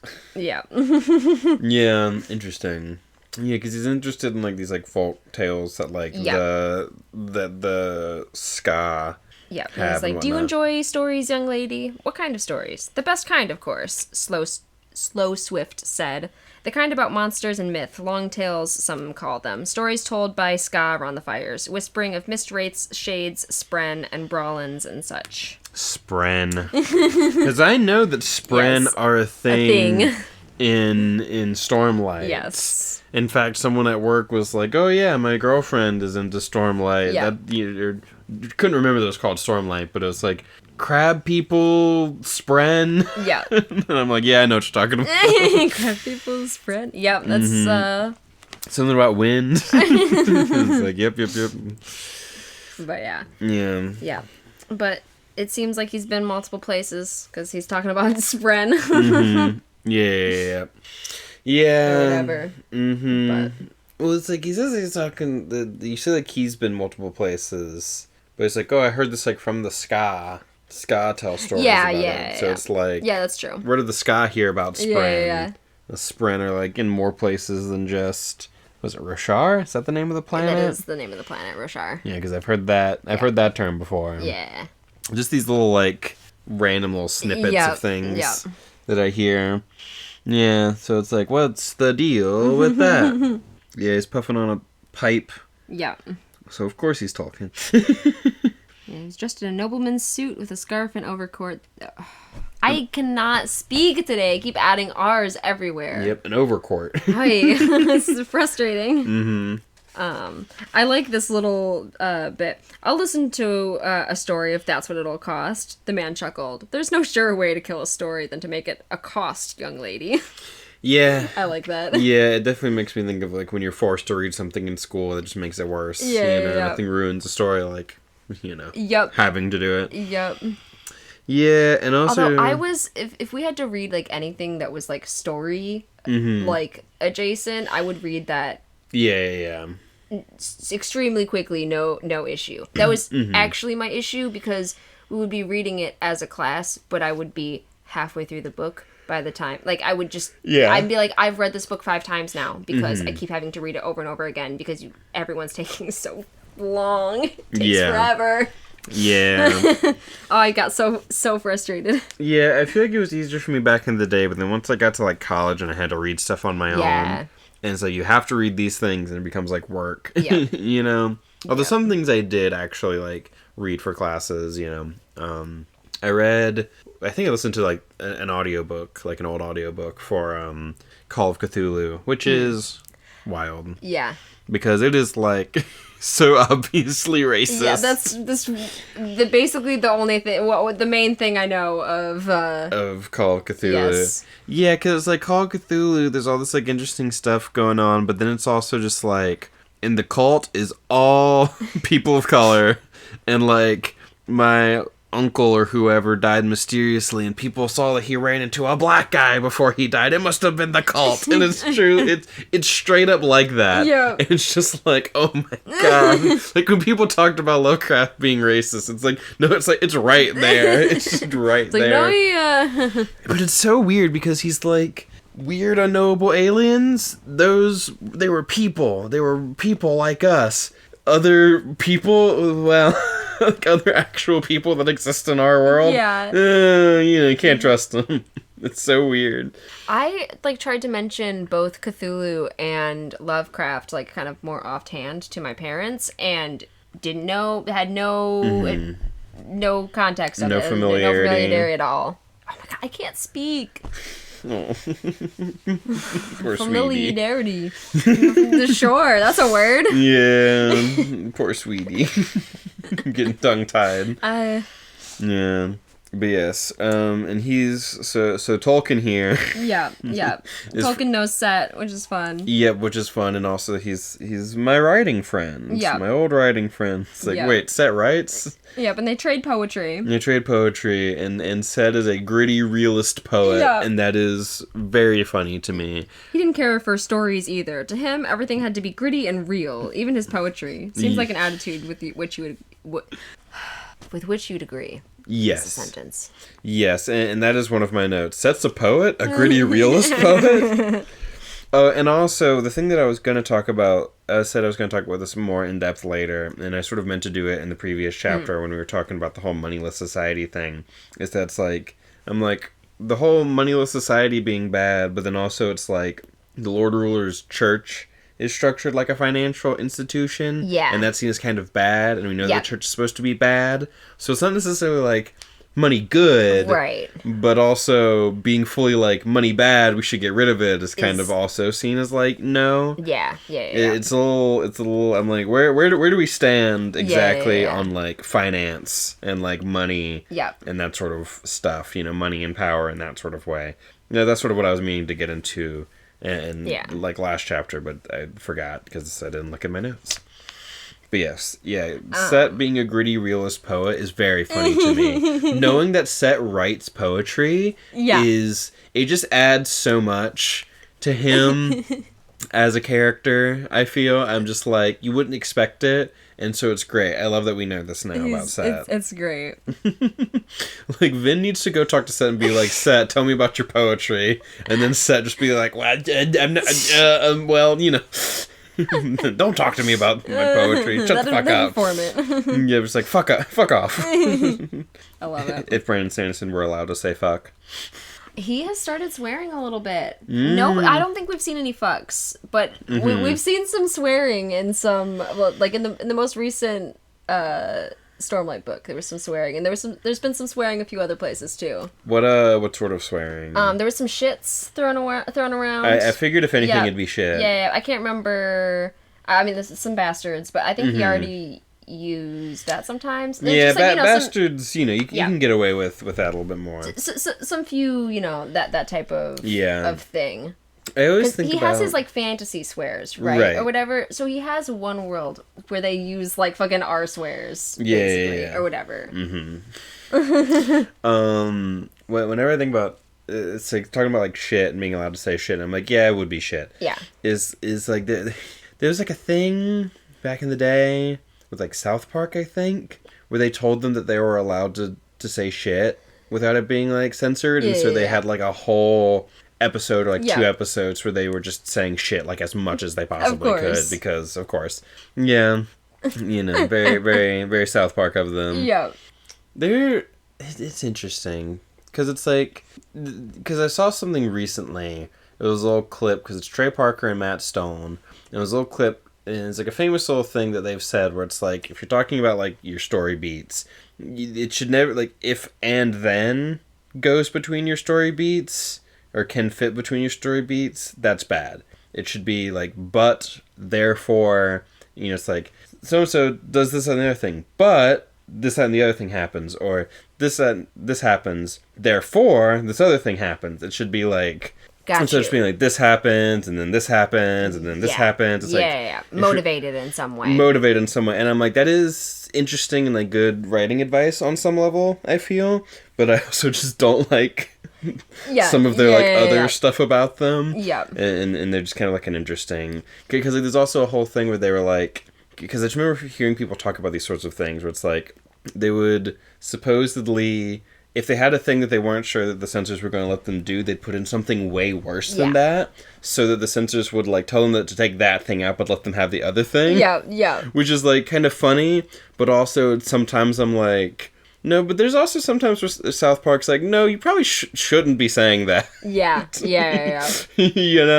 Like censorship is this thing where it's like, you never want to be pro censorship, right? But also sometimes you're like, well, actually, I don't think you should say that. It's like, you're censoring me. And like sometimes it's not just like, oh, you shouldn't say that. It's like, just be a kind person sometimes. Right. That's really all it is. Like, yeah. But why be a kind person when you can be a dick? When you can feel smugly superior to everyone? Yeah. and that's very much how South Park and its creators come across to me. Yeah. Like, and like, because there are times when that's aimed at something that you're like, yes, that deserves it. Yeah. But then there's always, but they aim it at everyone, and thus it's, quote, fair. But sometimes it's like, no, but things are different. Yeah. So, like, one thing is one thing, and another thing is another thing, and sometimes something deserves it, and sometimes something doesn't. Yeah. And so it's like, I don't necessarily think that you're admirable just because, well, you do it to everyone and you're fair. You're just a smug centrist. Yeah. Because they are like, I think they're like libertarians or something. Yeah. I think I've heard, and I'm like, yeah. Makes sense. You believe in the philosophy of we should be able to do whatever we want. Yeah. And I was like, I'm not saying you can't, but just sometimes be nice. Like, that's really the thing of it. Like, yeah, you can say whatever, and you can and all of that. But just know that, like... that maybe I won't like you for it. And that's how it is. And, like, if you want to be that asshole or whatever, then people have every right to just call you that asshole. Like, that's obviously what you want from it. Right. So don't be upset about it, Right, And yeah. Because also it's like when those things were, like... Because, like, when people talk about, like, the Book of Mormon, because, like, when they did, like, the Book of Mormon and whatnot, there's some stuff in there where it's, like, yes, you are really, like, giving it to the Mormons in ways that are, like, even potentially, like, deserved, and talking about some things that people don't normally talk about with Mormonism, because people don't always know a lot about Mormonism, and just pointing out, look at some of the weird shit that Mormons do, whatever. But there's a whole thing where it's, like... But then also, because it's, like, these Mormons are going to, like, Africa, and their, like, portrayal of Africa is, like... Ooh. It's like... I've never seen the Book of Mormon, so... I've never seen the whole thing, Yeah. but, like, seeing bits from it and hearing people talk about it and, like, you know, sort of go over it, it's like... Yeah, there's places and things in Africa that are, like, real bad. Yeah. And sort of part of it's, you know, is being, like, them going and seeing how bad things actually are and trying to be, like, God or whatever. Yeah, and, like, yeah, and sort yeah. of, like, part of it's supposed to be this image of, like, the happy, smiling Yes. Mormons and everything's great. And he's, like, he wants to go to, like, Orlando, Florida, but he ends up getting sent to, like, somewhere in Africa Yeah. instead. Yeah. And so it's, like, you know... But then it's just sort of, like, but still just, like, the portrayal of Africa is still just, like... Oh, yeah, this is rough, and this is still racist. It's like, look at them being racist, as we're racist in a different way. Right. And also, when have we ever actually cared about being racist? We love to be racist over here as the South Park people. But, you know, in a joking, ironic sort of way, while also just straight up being racist. I don't think I knew it was them Yeah. that made that. Mm-hmm. Fully had zero, I think, clue Yeah. that they made the Book of Mormon. Yeah, because because they grew up around a bunch of Mormons or whatever. Gotcha. Because Yeah, they also yeah. have like there's an episode of South Park where Right. they go over Yeah, like I Mormonism knew- and stuff. I knew that and stuff, but I Yep. guess I just didn't know that they made that. Yeah. Yep. Which that's surprising. Yeah, they're the Didn't know guys that. behind that musical. Yeah. Because like I've heard because like I had a couple friends in like high school who were like way into it. Got you. Because like they were way into like Trey Parker, Matt Stone, like sort of in general. Yeah. Yeah, and so like they would talk about it, and I heard some of the songs from it. And some of the songs are like Yeah. good and stuff, but it's still just like I always think about like you know there's a song that's like I believe. Yeah. It's like I've heard bits of that. right, you know. It's like that God has a plan for all of us, and I believe that plan involves me getting my own planet. Yeah. You know, stuff like that. That in 19 whatever God changed his mind about black people. Yeah. You know, it's like making fun of them for that Yes. stuff, but then also they're in Africa and portraying like Africa in this certain way. It's like you're still Yeah. being racist too. You know, it's like the silly Mormons and they're like how they viewed black people and the church changed its mind. And it's got, Yeah. like, isn't that silly? But then it's like it's not the racism that's bad per se. It's the, you know, just how they act. Right. You know. Right. So we're not condemning them for being racist in the past. It's for like It's for being like cringy. yeah, essentially. You know, that's always the way that I felt is that you know, the worst sin is to be cringe, Yeah, not to yeah. be bad. Yeah. To be a bad person. Yeah. And yeah. But anyway. Yeah, we can get back to this. We were talking. Yeah, what were we talking about? So we were talking about Set and his poetry. Yeah. But we can move on to that and talk about Yeoman because Vin is like asking him like Right. what he thinks about Yeoman. Right, Like, he's like, you know, Yeoman's like, he's alright. Yeah. That's how he's saying. It's like, he's provided stability. he goes. So I need to know about Yeoman, the Obligator King. He's a good man. Vin frowned. Oh, you didn't expect that? Everyone who is your enemy must also be an evil person. And, you know, it's like, no, I ended up marrying someone my friends would have named an enemy. And then, well, Yeoman's a fine man and a decent king. Fair better king than Set ever was. Yeah, and I definitely would believe that. Yeah. That he's like a better king. But it's also what he's doing is essentially just kind of making things like they were before. Yep. It's stability. It's back to, like, you know. It's back to the familiar, to what Yep. we knew before with the Lord Ruler, because he's an obligator. Yep. He's literally, he Yep. knows how to run things like things were run before. And Yeoman, we don't see him yet. Like, we can talk about this a bit later. But, like, Yeoman's the first kind of actually religious obligator that we've seen. Yes. Like, actually, like, believe in the Lord Ruler in In like a very genuine sort of way. Yeah. So I do want to talk about that when we get to it because it's interesting. It is interesting. It is really fascinating. Yeah, he's talking about Yeoman because like Yeoman is like still doing things the way they were, and talks about how he's still like holding balls Yep. and stuff, and he like shows up to them, and you know, it's That's where he does his like politicking, talking to people and all that. and that, you know, by having balls, it sort of gives the sense of stability and like, oh, you know, business as usual. Yep. You know, it's like, oh, you know, everything's kind of going to shit around us, but you know, we're still, you know, it's like what, you'd be doing balls right now? It's like, why not? Yeah. It's like, if we're all dying, might as well. Yep. Yeah. Yeah, and then so she tries to get some information on him, and he's like, why would I give you information? I kind of like this guy. Yeah. And then she's like, but I'm gonna take care of the ash. And he's like, okay, I'll tell you some information. Yep, she does a bit of her Vin the Prophet stuff. Yep. And she kind of feels weird about it later. Yeah. And I also like, so I just like her little thing here. I'll tell you why you should care, old man, because the ash is falling, and soon it will cover up your pretty little city. The mists kill, earthquakes shake the landscape, and the ash mounts burn hotter and hotter. Change is looming. Eventually, no one, including Yeoman, will be able to ignore it. You hate change. I hate it too. But things can't stay the same, and that's, well, for when nothing changes in your life, it's as good as being dead. Yep. And then, yeah. No, that is very interesting, because it is this, it's... I don't even know what to say. It's just like, it's true in that way. It's like, change happens, you have to deal with it, you can't just ignore the fact that things are getting worse outside. Yeah. And all that jazz, which is relevant, It's like,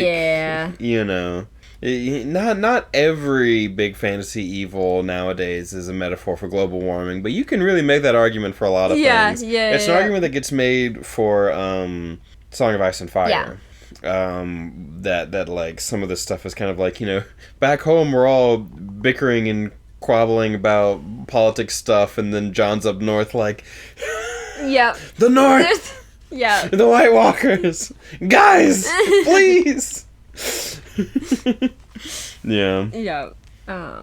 And so then the weakness kind of that he gives Vin is his belief in the Lord Ruler. And stuff. He's like a genuine true believer. Yeah. However, he has an unfailing belief in the Lord Ruler and his organization. Even now, the Lord Ruler died. Yeah, so? Kelsier's dead. And your survivor? Last I checked, he was somewhat dead as well. Didn't seem to hinder his revolution much, now did it? Somewhat dead. Just mostly dead. Just somewhat dead. Somewhat. And then, Yeoman is a believer. That may be a weakness, it may be a strength. Believers are often willing to attempt the seemingly impossible, then count on Providence to see them through. Yeah. That sort of behavior can be a weakness if the belief is misplaced. Right. Yeah, I'm just thinking, there's something in philosophy, justified true belief. You can believe something, but are your beliefs justified and true? Yeah. Because you can also have a justified untrue belief, where the thing that you believe is true, but it makes sense why you would believe it to be true. Yeah. It's like you're driving down the street and there's these perfect facades of buildings, but none of them are actually real, but you have no way of knowing that just driving by. So driving by, you have a justified untrue belief that this town exists, when in reality it's just a bunch of facades. Yeah. And so it's you can believe something, and but if you're wrong, you can have faith is good when it's behind something that's true. But we talked a lot about justified true belief in philosophy, and it just comes up in various ways, something being justified, what makes something justified, and also just once you get into weird sort of philosophy questions, I think we talked about experimental philosophy, because experimental philosophy is specifically philosophy where you try and do actual experiments to see if your thing is true. Gotcha. And it's how do you create a philosophical experiment? Yeah. And that is a hard question, because it mostly just involves because a lot of them are just sort of asking a bunch of people, because there's a lot of things in philosophy that's sort of well, obvious. It's sort of presenting an argument and being this would be this is obviously true, and so being well, let's ask a bunch of people and see if people generally actually think this way, or if this is just what us philosophers are thinking because of whatever. But also, whenever we try to but then for the final, we're supposed to come up with an experiment, and me just asking people what they think art is doesn't count.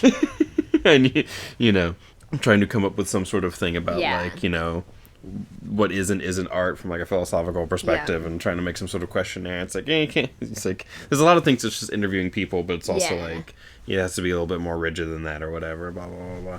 And also who are you asking? Oftentimes you're asking a bunch of college students, and how does that compare? And do things make sense cross culturally? Right.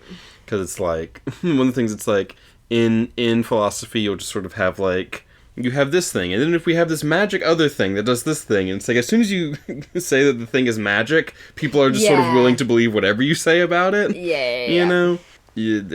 Anyway. Luckily for that class, he was just like, he was also like, don't tell anyone about this, but this isn't gonna be identifying or whatever. He was like, yeah, I had too much stuff going on, so you all just get 100 on your final, so long as you don't tell anyone about it. As long as you don't tell, I love it. Yep, it's like, I bit off more than I could chew, and I can't, so y'all just all get like 100 on your final, and just don't worry about it. And I was like, yes. And there was one guy who was like, I already did my final, can you grade it? And he was like, sure. He was like, I don't have time to grade all your finals and shit, and go over them, so just like, yeah, you all just get 100s on your final. I'm like, thank you so much, because that guy's fucking class participation grade was bullshit, because everyone had to say like 3 things in class, and at a certain point everything relevant's just been said. And I hate those like forced participation things. It's like, I'm paying attention. And we like tried, because like at the end of class, like, how can we like improve things? And we tried to like tell him to like change that, do something different, but he was like so resistant to it. And we're all like, this is the one thing about the class that we're actually telling you that you should change. And that like, at a certain point, just everything to say has kind of been said, and there's just nothing left for us to do in class participation. So some people get points, and other people just don't, and there's just like, it just depends on like who you happened to call on. You know, because you have to actually, because if you just say what someone else said, that doesn't count. You know, but this like, there's just not enough to say. Like we've said everything. One person said one thing, but they said one complex thing that covers a bunch of things that people could bring up or whatever. It was just annoying. Everyone hated that aspect of it. We tried to tell them, it's like, yeah, but how do I like get you to engage or whatever? And it's just like, not that. I don't know. Come up with something else then. We're telling you that this doesn't work. It's not our job to come up with your fucking curriculum for you. So on the one hand, you know, so it was a mixed bag, that teacher. It was interesting, some of the stuff we went over. But, like, that forced participation thing was really annoying. But luckily, he gave us all 100s on our finals. So hey, works for me. It all comes out in the end, you know. However bad you did in participation, you got a 100 on the final, which is a big part of your grade. So, hey, thumbs up.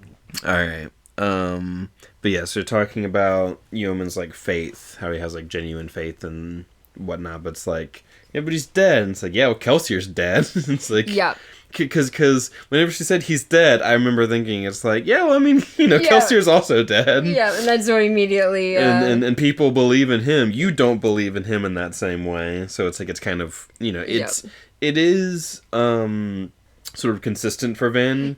But it's also like, Vin, you know that, like, there's a whole Church of the Survivor. Yeah, but she also doesn't believe in the Church of the Survivor. No, she's also like, it's stupid. Yeah, she's like, Kelsier's dead, that's dumb, you know, like... Right. So it's like... So, like, it makes sense, but also the idea that someone would believe. It's like, you know that could happen. Yeah. But, you know. And so, like, Vin's thoughts about Vin said nothing. Belief in the Lord Ruler was misplaced. If he had been God, then she wouldn't have been able to kill him. In her mind, it was a simple matter. I'm distracted by there's a little puppy behind us. There is a sleeping baby. She's such a sleepy little baby. Yeah, and so then the other weakness that they're given about Yeoman is his wealth, is that he may have the ATM. Yeah. And Vin's like, the cash. He really does have the ATM. And then you reacted a little too strongly to that one. You should try and give less away when speaking with an informant. Yeah, see, cash, C-A-C-H-E. Yeah. Every time I hear it, I'm just thinking, like, cash. Yeah. You know? Yeah. He's got the cash. Yeah. Because that's how it's pronounced, right? Cash and, like, not cachet or whatever. I feel like I hear both. Because, like, I'll hear people say, like, cachet, but I don't know if that's right or not. Because it's one of those things where it could maybe be, like, you cash something, but then something is a cachet. Yeah, but I don't know. It's also one of those things for, like, with the way language works, you know. It doesn't really matter that much. It doesn't really matter that much, you know. Yeah. All right, so then after that... I feel like I do hear, like, a secret cache of whatever, so I feel like it is, you know. Yeah, and then is that it for Tolkien. Yes. Yeah. Yeah, and then she's like, I'm gonna go see Hoyd, which I'm like, why is Hoyd here? Yeah. Hoyd. Yeah, Hoyd. she goes, she picked an informant on the other end of the spectrum, a beggar named Hoyd, whom Set claimed could be found in a particular square late at night. And then there's... Like, what's Hoyd doing there? Hoyd was an informant back in Luthadel, way back in book 1. And I know that Hoyd is like, he pops up all over Cosmere. Yeah. So I'm like, what are you doing here? What's going on? Yeah.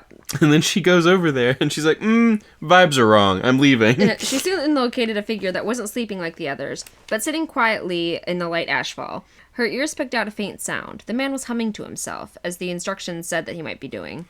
Vin hesitated. She couldn't decide what it was, but something bothered her about the situation. It wasn't right. She didn't stop to think. She simply turned and jumped away. That was one of the big differences between her and Elend. She didn't always need a reason. A feeling was enough. Yeah, and she's like, I probably won't know. I'll never know why or anything. Or if it was like, if it was bad or not, but Perhaps nothing bad would have happened if she had gone into the square. Perhaps something terrible would have occurred. She would never know, nor did she need to know. Mm-hmm. As she had countless other times in her life, Vin simply accepted her instincts and moved on. I do kind of love that. It's like, I do wish we had talked to Hoyd because of that whole thing, but it's like, it is... That is like a fun little Vin moment, and also it's just like, no. And I was just fun. It's like, vibes are off. Later. No, we ain't talking to Hoyd this book. Not even worried about it. Not even worried about it. Yeah, and that's really funny. She's just like, nope, and then just leaves. It's great.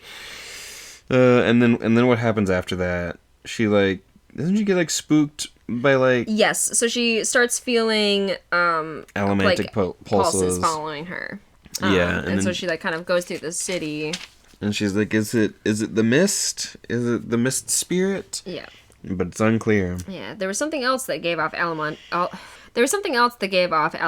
pulses in the night. The mist spirit. She hadn't seen it in over a year.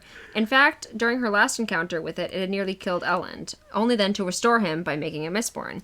She still didn't know how the spirit fit into all this. It wasn't Ruin. She had felt Ruin's presence when she'd freed him at the Well of Ascension. They were different. Yeah, I do wonder if this is somehow preservation related, because if allomancy comes from preservation and it gives off allomantic pulses, it would kind of make sense. Yeah. That it's preservation related, but I don't know. Mm-hmm. All right, I think that's good for chapter 27 there. Yep, I think so too. So chapter 28. We're back with Elend. Mm-hmm. And she's like, I got kind of spooked, so I left. And talking about the mist spirit and not sure about it. Mm-hmm. Sazed was convinced the mist spirit wasn't evil. So was I. I'm the one who walked right up to it, telling you it felt friendly. That was right about the time it stabbed me. Mm-hmm. And then it was trying to keep me from releasing Ruin. It thought that if you were dying, I would take the power for myself and heal you rather than giving it up. Right, and that's also part of why it seems like it could maybe be preservation related or something, if it was trying to keep her from releasing Ruin, but again, hard to say. And then, you think the mist spirit tried to keep you from releasing Ruin, and Sazed said it gave him important information. That makes it the enemy of our enemy. Mm-hmm. For the moment, but the mist spirit is much weaker than Ruin. I felt them both. Ruin was vast, powerful. It can hear what we say, can see all places at once. The mist spirit is far fainter, more of a memory than a real force or power. Yeah, I do wonder, it's what is it then? But is it, because it's Ruin was trapped but still had a presence in the world. Yeah.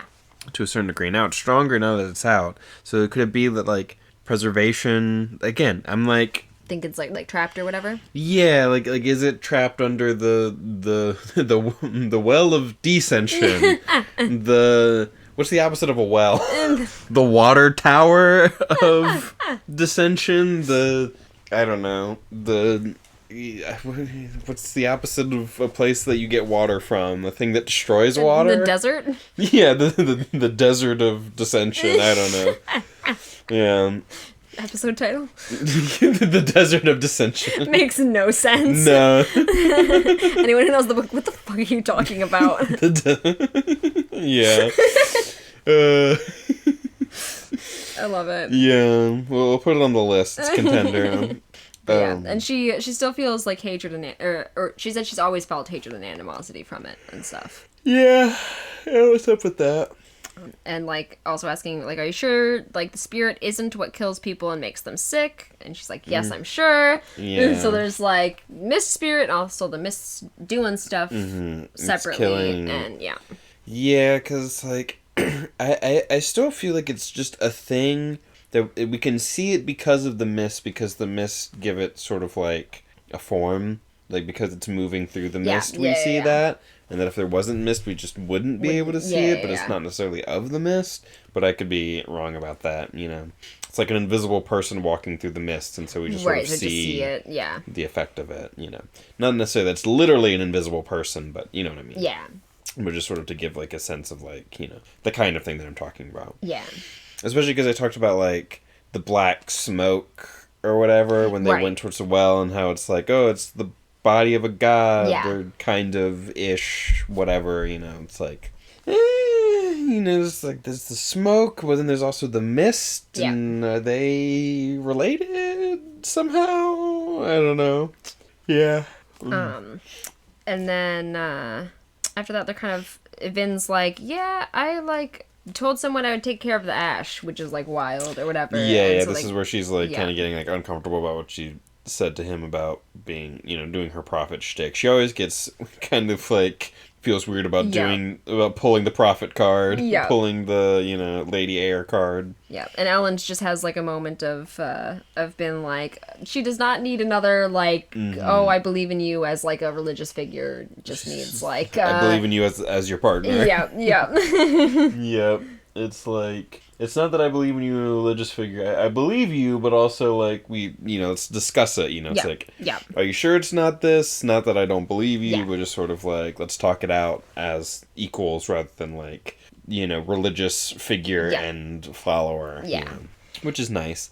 It's nice having Ellen and Vin sort of, like, talk and be cool and stuff. Yeah. They're a bit more healthy, this book.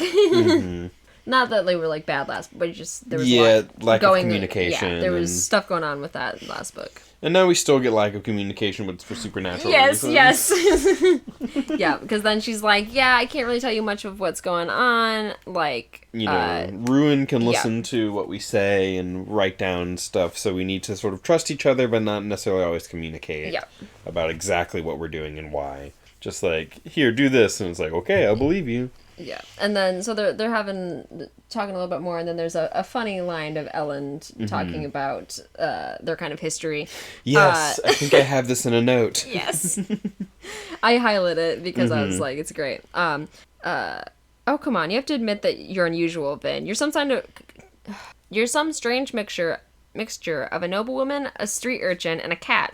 Plus, you've managed, in our short 3 years together, to kill not only my god, but my father, my brother, and my fiancé. It's kind of like a homicidal hat trick. It's a strange foundation for a relationship, wouldn't you say? Yep, I did have a note that says homicidal hat trick, because I found that rather funny. It's another good episode title.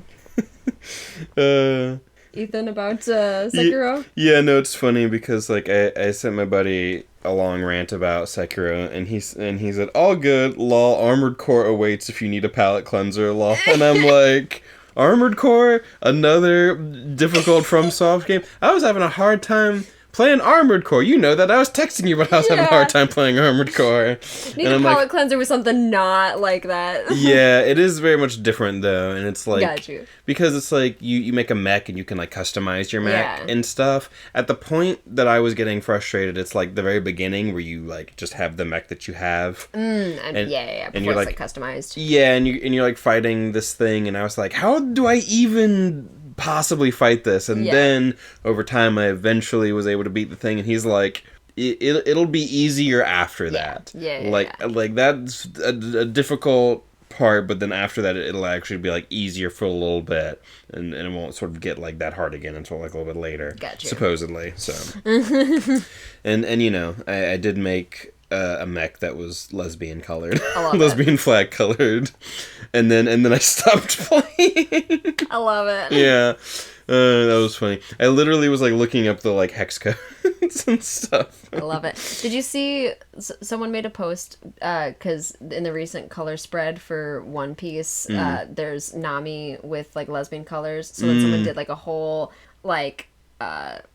post about all of the different times that she's been in lesbian flag colors. And, gotcha. You know, just... Yeah. Because Nami is gay. Nami's gay. Like it's canon. It's one of those things where like I forget sometimes that that's not technically canon. I know. It's just like, you know, like it is though. Like it is. Like she's never been interested in any of the men, not even any of the men who are like, you know, like Cavendish or whatever. We've never seen her be interested. She never has been, although she has specifically stated that she has a soft spot for marine women because of you know. She called Khalifa sexy. She did. That's true. She was like, she's only ever called women attractive. She's never like she specifically said that she would like to have a sexy secretary like Khalifa. Yes. Which is, I had forgotten about that. Yeah. So it's like she's so gay. she really is. It's like, because also like Oda was like, she's only nice to women and children. Yeah, to lovely ladies and to children, sweet children or something like that. Sweet children, yeah. Yep, it's just she's gay. Like it's just, you know, it's just the way it is. Like, sorry, Sanji, it's just the way it is. Yep. And Robin can be whatever. I don't like, you know. But anyway, this has been your a little One Piece. Your obligatory One Piece reference. We had to throw one Piece reference in there always. Maybe the laundry or something. Yeah, maybe. There was just a noise. Yeah. Yeah. So then they just kind of like split up the things. Ellen's supposed to look at the numbers.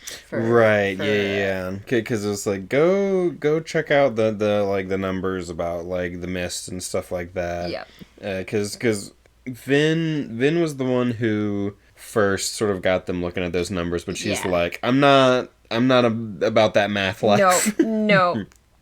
Ellen's got more the mind for that. Yeah, she's like, that's not really my.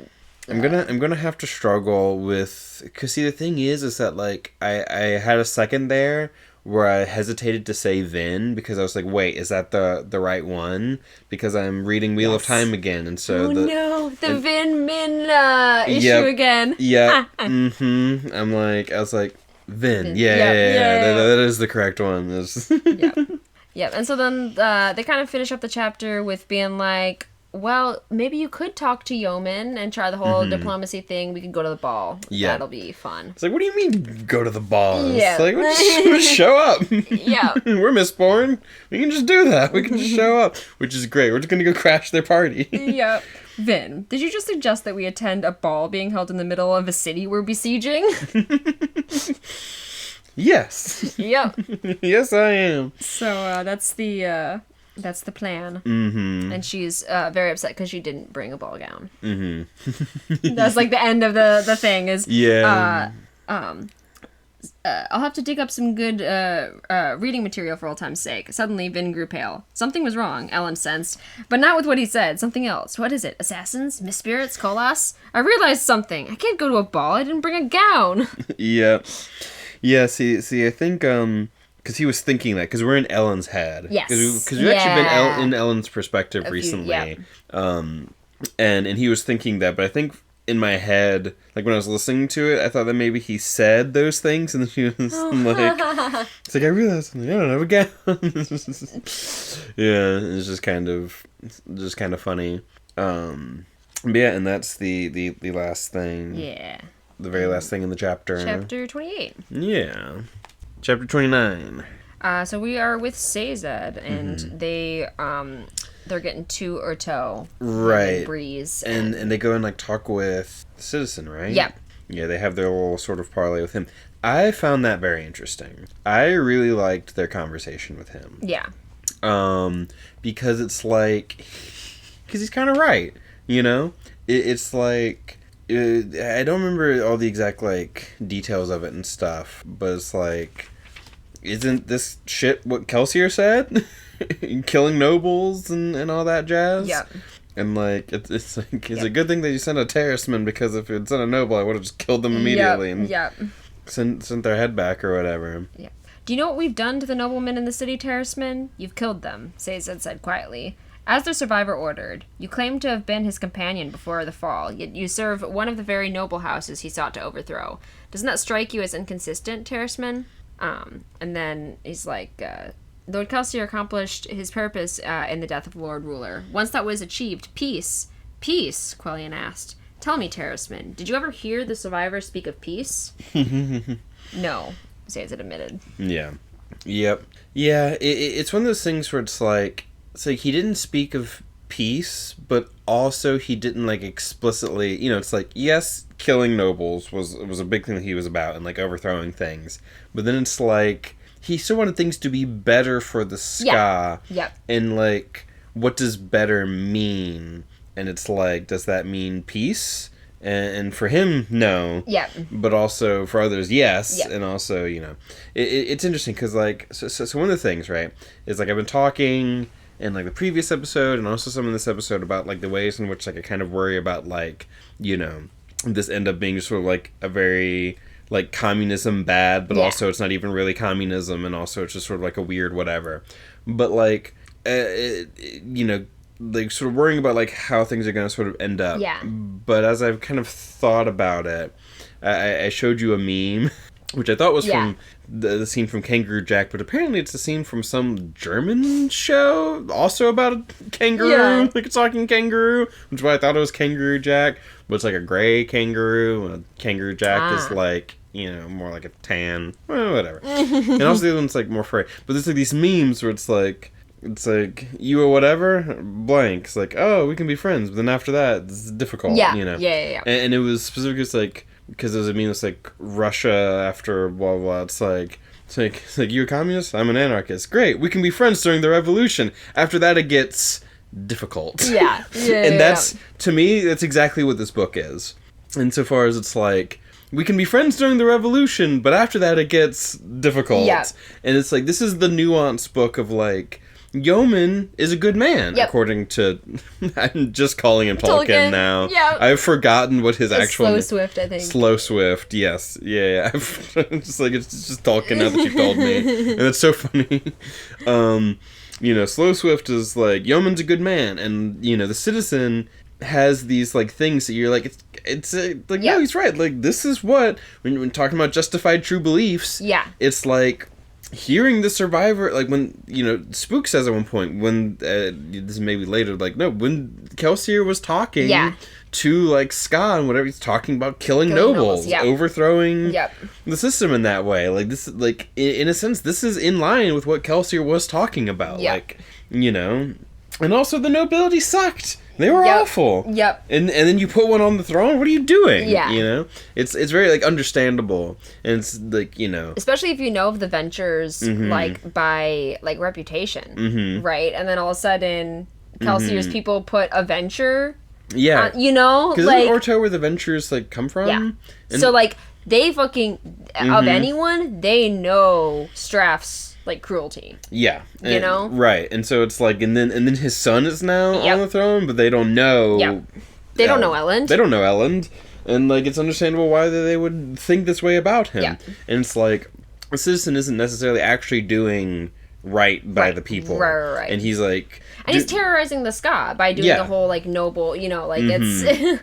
Right, it's not good for anyone. Right, and it's like, still even just holding on to this Ska nobility dichotomy is part of the problem. Like, part of the thing that, like, Elend is about is that, like, no, the Ska and the nobles, they're just people. Yep. It's like the Ska, like, his whole thing back in the first book was like, are the Ska really just people just normal people like us, And that's sort of the important part. It's not, it's the thing where it's like, you gotta look at it from, like, an intersectional sort of perspective of, it's like, this isn't just about, like, Ska versus nobility. This is about how, like, actually the difference between Ska and nobility isn't, like, it's only about class. It's not about any sort of actual, like, race kind of thing, and again, because I feel like this is a thing, because I know you've talked about, like, when Nerdy and Clarus talk about, like, Stormlight. Yeah. there's like a prejudice in that world. Yes. And they talk about characters being like racist, and it's like, well, they're not really racist because it's not race in the same way. Yeah. But it's still very much that type of thing, especially whenever you're sort of bringing it to this like, oh, because like it's like the old American like one drop rule kind of thing. Like if we find any black ancestry, you're black now. If we find any, it's like, or like blood quotient in like the Native American population, that kind of stuff. It's like once you start going down that route, that's not a good route to be going down. And so it's understandable why you sort of feel this way, given how the nobility have treated you, but you just sort of like turn it back around, because they were like, you can't have no interbreeding with Ska. Yes. And it's like, you've essentially just agreed with them on that point. Yep. And it's like, the nobility are not inherently biologically... It's funny, they were inherently biologically different, but not even enough for it to even actually matter. No. Which is like...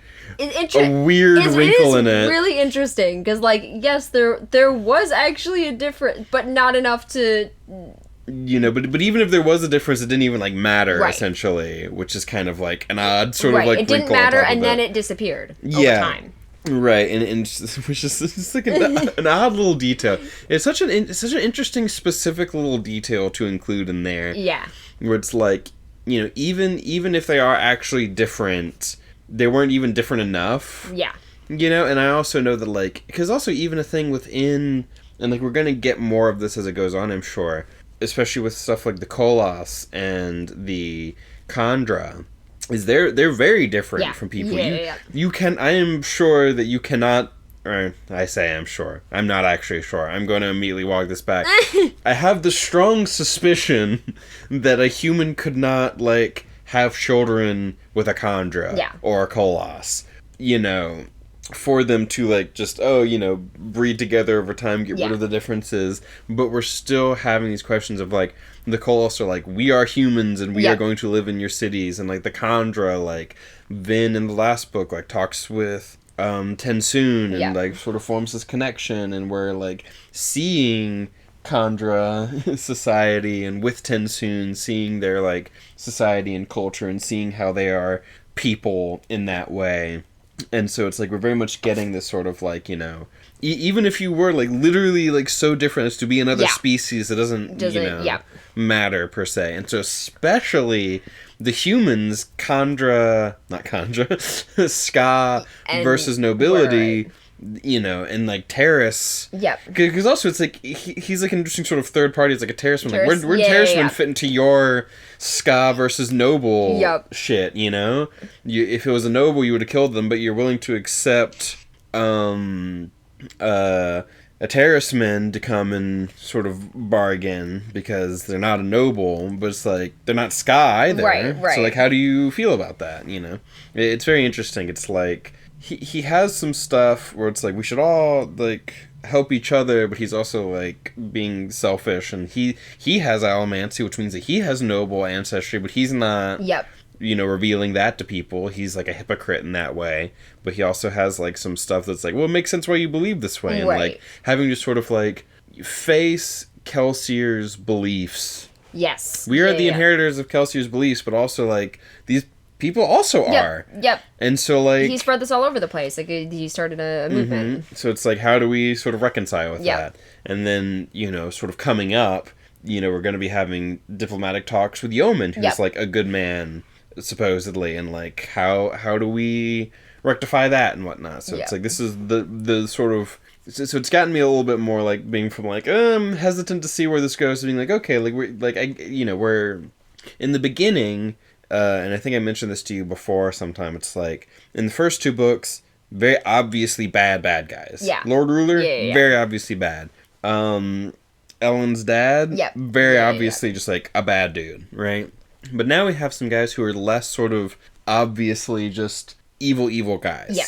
And so, like, how do we deal with that? Yeah. And how, and like, and so that's kind of like interesting about it, because it's like, yes, these guys can have like good things, good aspects, good ideas, and still be wrong, and whatnot. So yeah, so that's interesting. Oh, the little puppy's being very cute. She is. She's just like... She's upside down. Mm-hmm. Yeah, and you're so sleepy. She's so sleepy. Oh. Okay, so now what? Because they like talk with the citizen, things don't quite go well, so to say. I mean, like, yeah. And he like tries to kick them out and is like, you should leave, and he's like, no. And Zed's like, no, we're gonna stay. And perhaps meet with you again. And he's like, that meeting will not happen. And they're like, we're gonna stay anyway. And he goes, Quellion muttered something under his breath before waving his hand at him. If I forbid you, then you'll simply sneak in. Stay if you must, Terraceman, but I warn you, follow our laws and do not make trouble. And so then they end up going... Oh, and there's an interesting part in here between, like, Breeze and him. Yeah. Because he's like, he hates Breeze, and he's like, you're a noble, and also, like, I bet you fucking soothed this lady into loving you or whatever. Yeah. And Breeze just doesn't deny any of it. He's just like, it's like, you know, yeah, I'm soothing you, and he's like the real question is, why did I manipulate you into saying those things about me just to fuck with him? Yeah. Because he's like, I'm not gonna convince him that like I'm a good guy, so I'm just gonna fuck with him. Yeah. It's a very Breeze. Very Breeze. It's so good. Which is also, it's like, because the thing is, it's like, he says that about Breeze, and that Breeze is manipulating this woman, and how, like, isn't that, like, fucked up? Which, like, yeah, it would be, but also, it's actually the other way around. Yep. And but also, we're not, like, acknowledging how fucked up that is. Yeah. It's still, it's like, God. And I guess it's a running theme of this episode, huh? It's also like an insecurity of his, like that he will do that. Yes. In general, like. Right. Yeah. Weird running theme, I guess. It's like, if it were the other way around, you'd see how fucked up it is. But for some reason, because, you know, it's a woman doing it to a man, it's just like, oh, you know, that's just Ariane. Sort of dubious consent between Ariane and Breeze. Very dubious. God, I'm just quick little aside, Wheel of Time spoiler again. I'm just remembering for book 7. Not for book 7. I don't remember what book it is. Up through book 8 then. Yeah. Egwene and Gawyn's having the most the term dubious consent has never been more dubious in terms of it is the most consensual non-consensual sex scene. Wild. I like completely forgot about that. It's the most consensual non-consensual sex scene, and also the most it's somehow non-consensual on both people's side, but also consensual on both people's side. It's at the same time. It's wild. The most consensual non-consensual sex scene and the most non-consensual consensual sex scene that I've ever read. Like, it's wild. How did you accomplish this? Because a lot of times when I come across something that's, quote, dubious consent, I'm like, it's really not that dubious. It's not consent. But this time it's like, this is actually the most, like, we both want to do this, but we both also don't want to do this, but also it's like, it's happening, because it's like, they're in the dream world, and, like, Egwene goes into Gawyn's dreams. Sex dream.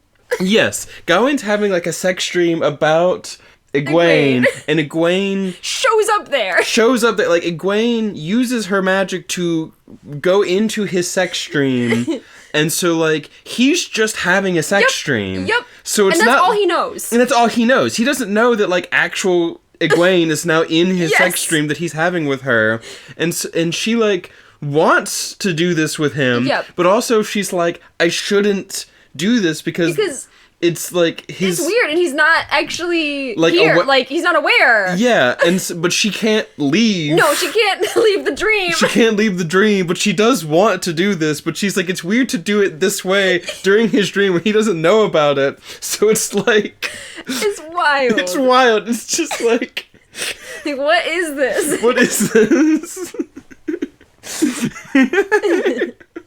Yeah, it's like, did she assault him by going into his dream and having sex with him? Or did he, because she couldn't leave, but she does want to do it, and he wants to do it. He didn't know anything was happening. He didn't know anything was happening.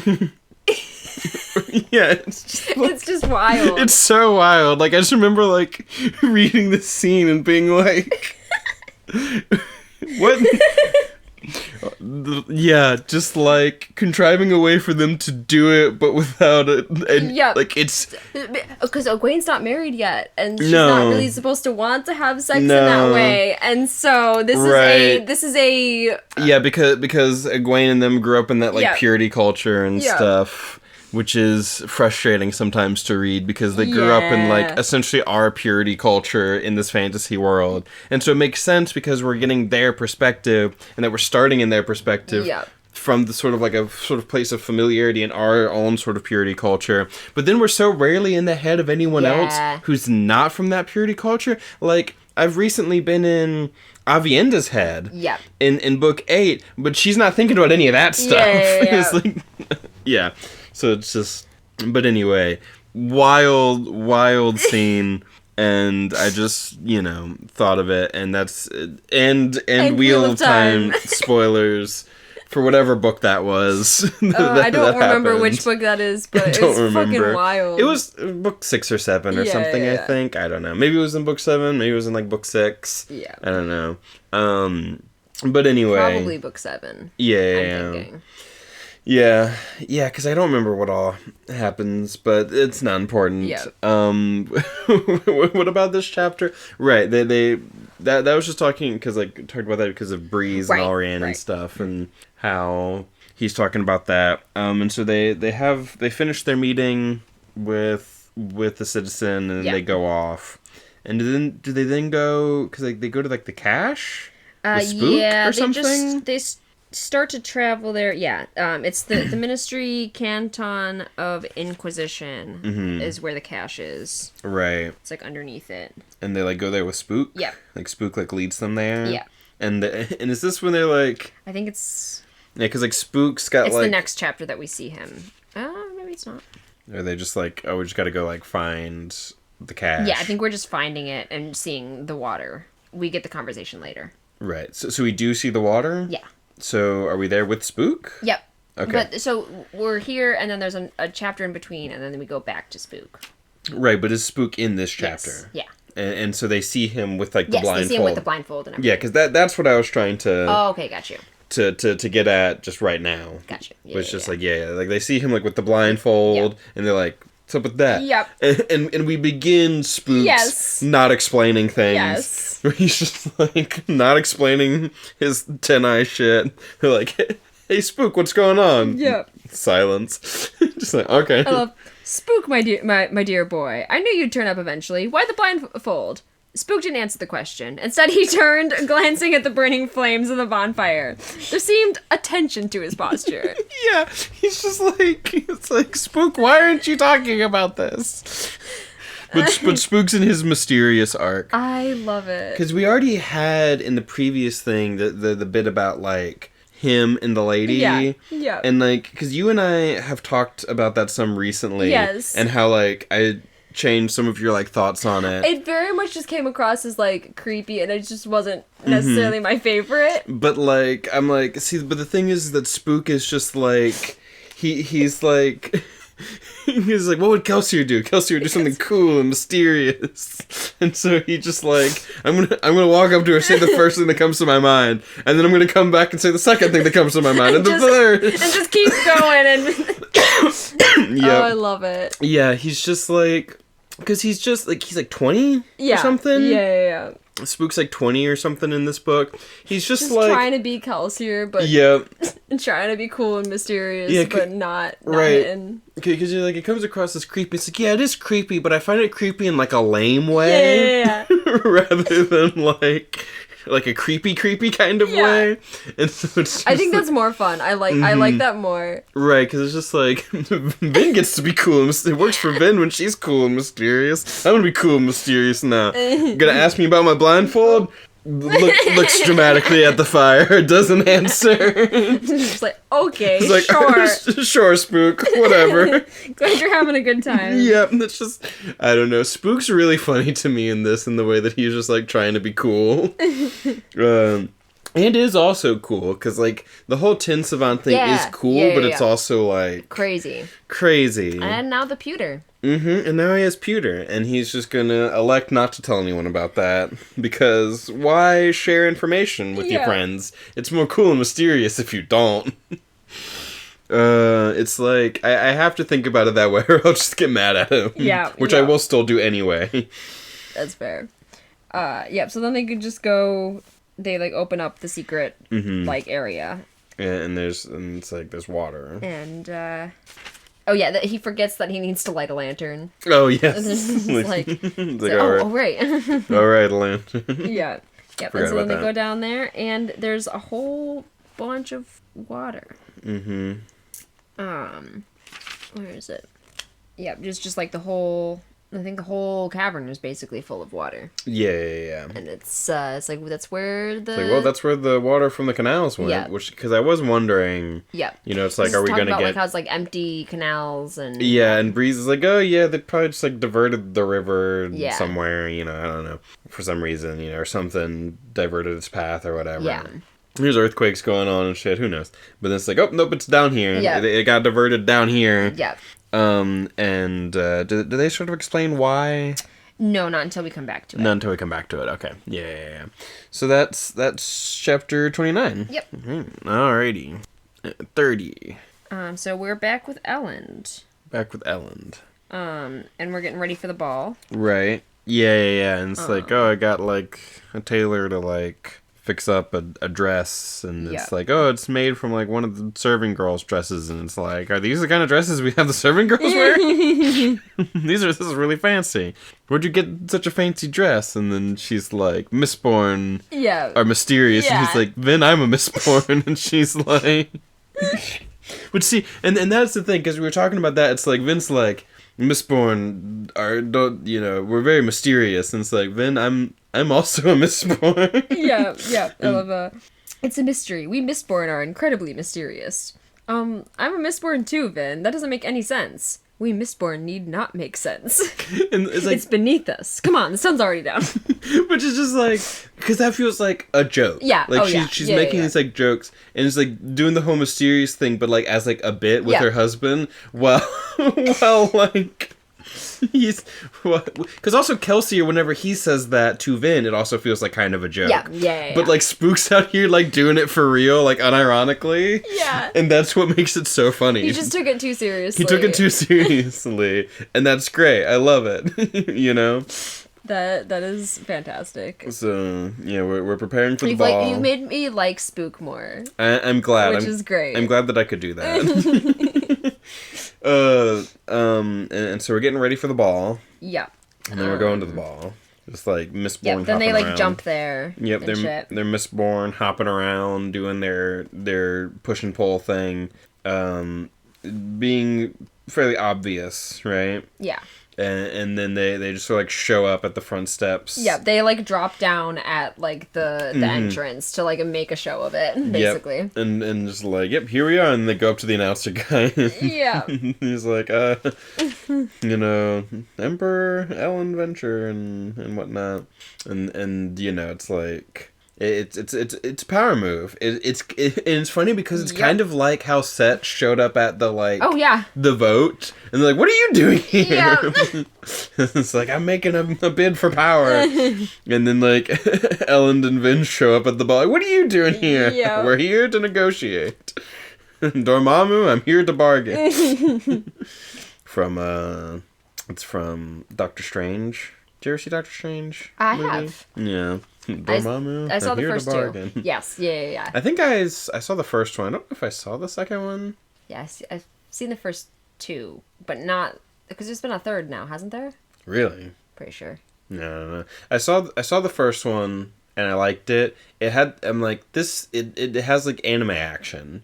Like it actually feels like, because like a lot of times when people try and do live action sort of like anime style action, it feels. But I feel like they did it like really well, and like I love the kaleidoscope bullshit. Yeah, I like the little glyph, the magic glyph things. It just like look good visually. Yeah, I love all the like kaleidoscope bullshit and like the the city fractal and like that shit is. Fun. I'm a sucker for that kind of shit. So like I liked it, and like they're jumping around fighting stuff. Yeah. They like felt like they're jumping farther than they should be able to, but not in a way that feels like. And now we're on wires, obviously. You know, so I felt like they did a good job with that. And it's funny because like I think like on Critical Role they gave like Sam was like making fun of Benedict Cumberbatch's American accent, but I remember at the time watching him being like, he's doing like a good job with his like American accent. Like having an issue with it. Yeah, it's like he's maybe too like sort of generic American, but I don't know. He came across fine to me. I feel like he could still act in his accent on like fucking David Tennant. Because like they did American Broadchurch, and they had Tennant. I never watched American Broadchurch. I only have seen like the original like UK show. We watched original UK Broadchurch, and then we watched like the American one, like the first couple episodes, and they had, you know, David Tennant there, but he's doing his American accent, and it's like it just sucked his ability to act out of him. He just does not. It just did not work. Him doing like the accent itself is like fine, but he just can't act in it, and it's just really weird. Yeah. That's interesting because like he acted in like a British accent for ages in Doctor Who, you know, but just something about like I don't know, maybe it's just like less sort of familiar to him. Maybe it's something about like the role that he was. I don't know. Maybe it's more about like the directing or something. I don't know, but it didn't work for us when we were trying to watch the American version. But anyway, not important. They show up at the party, get announced. Yeah, they're like, oh wow, they really are trying to pretend like it's all, you know. Like it's all just fine, like everything's good. And then they kind of split up. Yeah. Vin goes to the ladies. Yep. There's like, she's like, spot the lady who's the most. She literally, she's like, it's so funny because she's like, spot the lady who's got like who seems like she's got like the most sort of power and like people sort of like flocked around her. And she's literally like, you know, it's like, all right, gotta go find. Like, she doesn't put it this way, but essentially, it's like, oh, gotta go find the Yeah. It's not coming to me. This happened before too. The girl from the fiance, the ex-fiance. Yes. Yeah, because I also am having the same issue. Mm-hmm. God, what's her name? Why are we having such a bad time with it? Because like all I can think of is Ariane. Me but that too. Is not. Me too. I feel like we've had this exact problem before. It's like Shan Alarial. She's like, I gotta go find the Shan Alarial, and then she literally finds another Alarial, right? Yeah. Yes. Because this lady's another Alarial, and she's like, oh yeah, I killed an Alarial. I killed an Alarial once. She was gonna kill my husband. So, I killed an Alarial once. It was a good fight. Sean was a clever woman and a skilled mistborn. You may think that the stories about me are exaggerations. You may assume that I didn't really kill the Lord Ruler, and the talk is simply propaganda crafted to help stabilize my husband's rule. Think as you wish. Think as you wish. Go on. And then, because I also love how she's just like, no, I'm not here to fucking argue about bullshit. I'm just here to say shit and leave. But there's one thing you must understand. You are not my adversary. I don't have time for people like you. You're a petty woman in an insignificant city, part of a doomed culture of nobility. I'm not talking to you because I want to be a part of your schemes. You can't even understand how unimportant they are to me. I'm merely here to voice a warning. We're going to take this city, and when we do, there'll be little room for people like you, people who were against us. Yeah. It's just Vin's just like, Nope. And then she leaves, and then a bunch of the little gaggle of people like follow her. She's like, oh, wait, what? Oh, like, they're following me. Yeah. That is fun. And also because it's like, you know, a doomed culture of nobility and all that. It's like, you have to eliminate the nobility by eliminating the nobility, the concept, the social class. It's not about literally killing nobles and killing anyone who has even a little bit of noble blood. Yeah. It's about dismantling the system of nobility. Yeah. And that is what's important, and that is actually like it's about systemic change, not just killing the people who are in charge. Although killing the people who are in charge is sometimes an important part of the systemic change. It happens. Like, that can be a part of it, but that can't be the whole thing. It's like, once the system has changed, it's not about killing anyone who was involved in the previous system, you know. But if you're not gonna, you know, be a part of the change, then, you know, if you're gonna fight, you know. Yeah. Sometimes Sometimes you gotta do a little killing.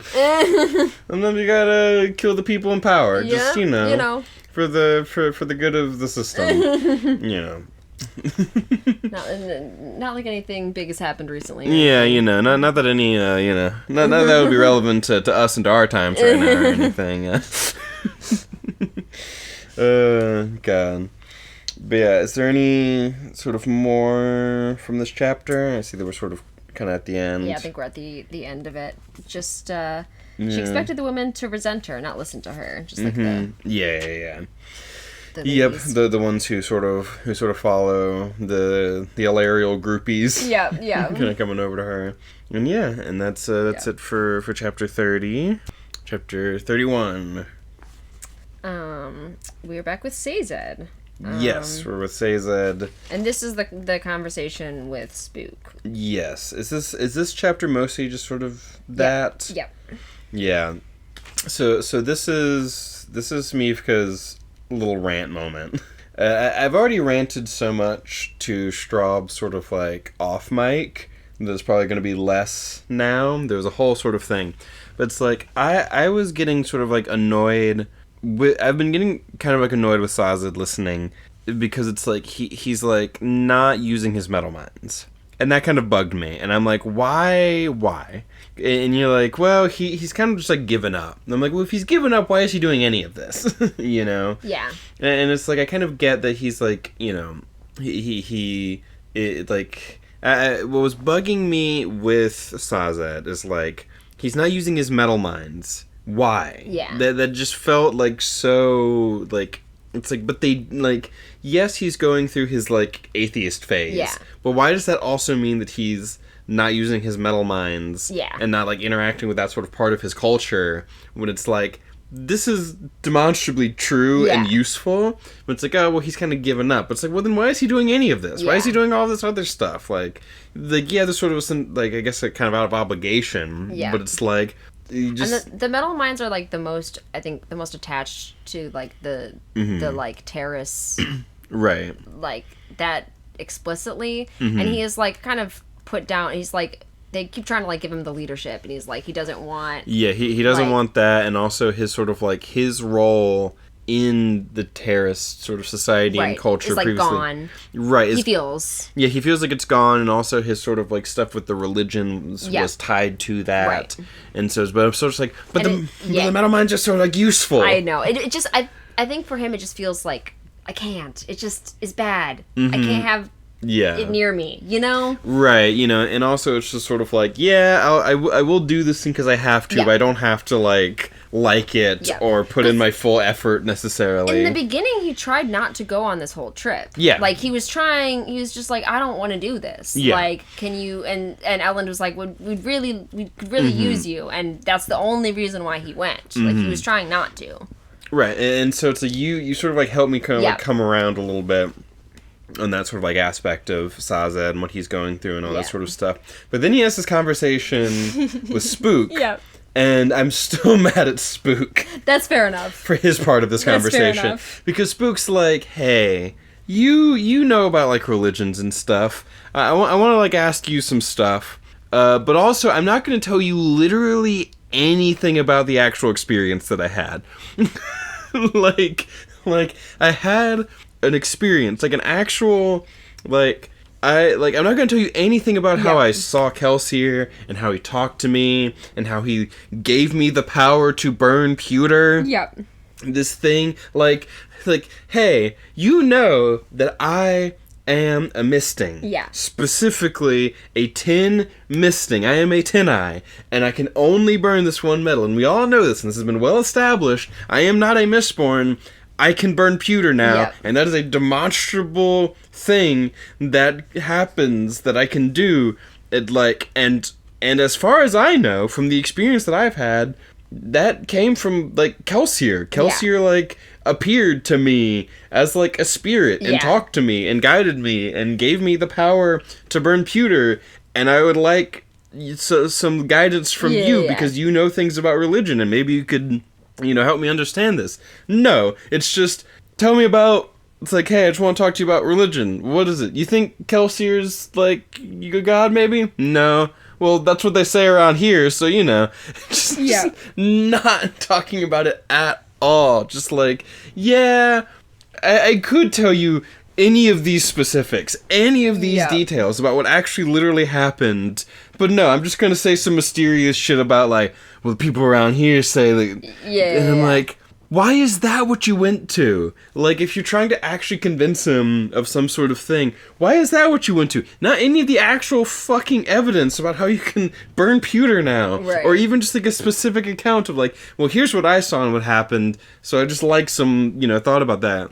Anything about, like, the dead coming back? Yeah, lots of things have stuff about, like, ghosts or whatever. And just being, like, super vague about the whole thing. And it's just, like, it's one of those things where, like, it just didn't feel like, again, it's, like, the only way is if I just try not to get mad by being, like, Spook's in his mysterious era. Spook's like, I'm in my mysterious era. Yes, Spook's mysterious era. Yes. No, that's the title. Yes, Spook is in his mysterious era. Or just Spook's mysterious era. I like it. Yeah, I think that's probably the title. And it's just like, that's the only way that I can try to just keep from getting it. But even still, I'm like, still like, but why? It's still like, this isn't a good enough reason to not to not do this, Spook. Stop being mysterious and just talk to your friends. Yeah. And, like, give any sort of specifics, any actual information. Because from, like, a reading perspective, like a narrative perspective, it just feels like, well, we can't have them talk about this right now. Yeah. I don't know why. I don't know what he's hoping to accomplish with this later, but this just feels like one of those moments where it's like, and now the characters will proceed to not communicate for the necessity of the plot. And I don't know what plot necessity that's even going to be, you know? But it just feels like, no, we can't have Sazed try and explain or talk about this stuff too soon because I don't know why, but just sort of like the question of what's the deal with this ghost Kelsier is a mystery for later, so we can't get into that too much right now, so Spook's just not going to talk about it. Yes, this is a major thing. Yes, he specifically wants to ask Sazed about it, and is going to, but not in any way that's actually useful. Not in any way that's actually, like, giving any real specific information about what happened to him. And so it just feels like the hand of the author. Rather than, like, I don't know. Like, the characters just sort of being whatever. It's like, why? Why aren't you talking to him? You know him. You trust him. He's the guy who would have the answers, and yet you give him no specifics. Why are you being, like, I know that Spook's never been, like, much of a talker. Maybe he's just bad at communicating, and that's just the problem, but it's just, like, it's frustrating to read. I think this may be a little bit less frustrating later.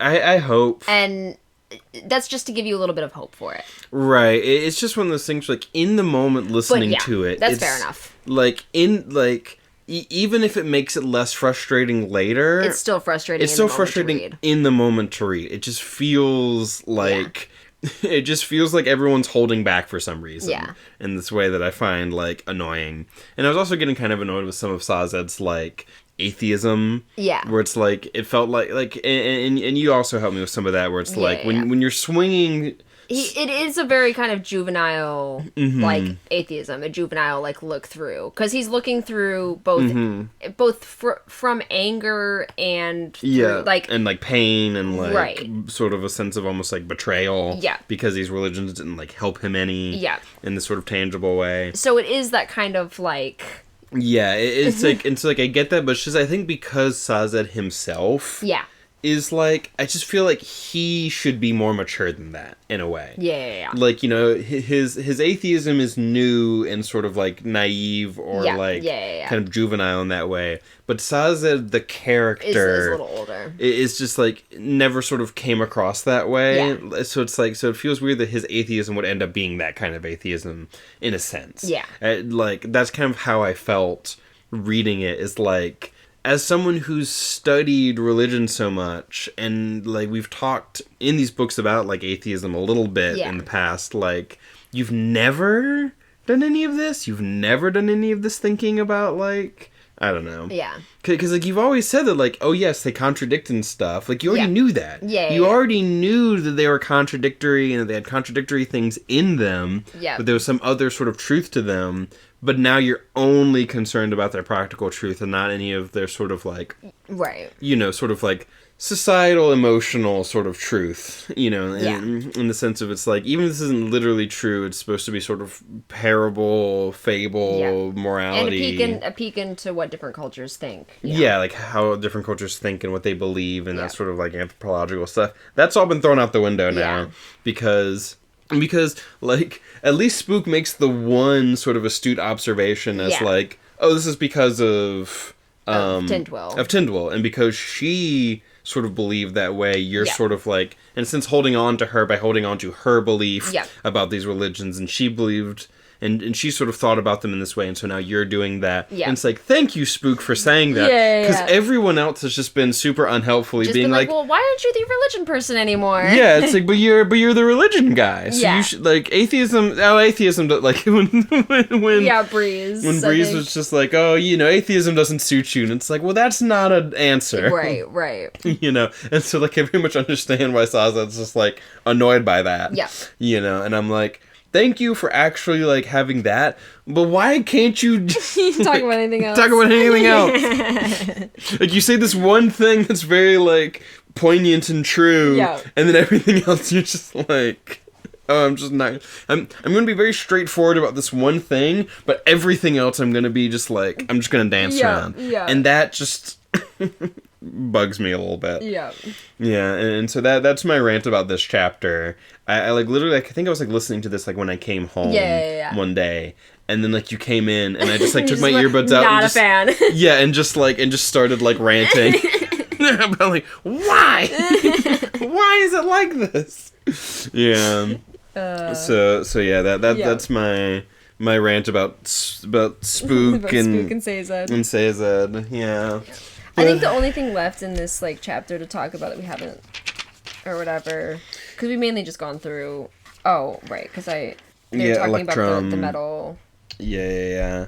Because, like, the plate that's in there that has, like, the Lord Ruler's message. Yeah. Do you want me to read that out?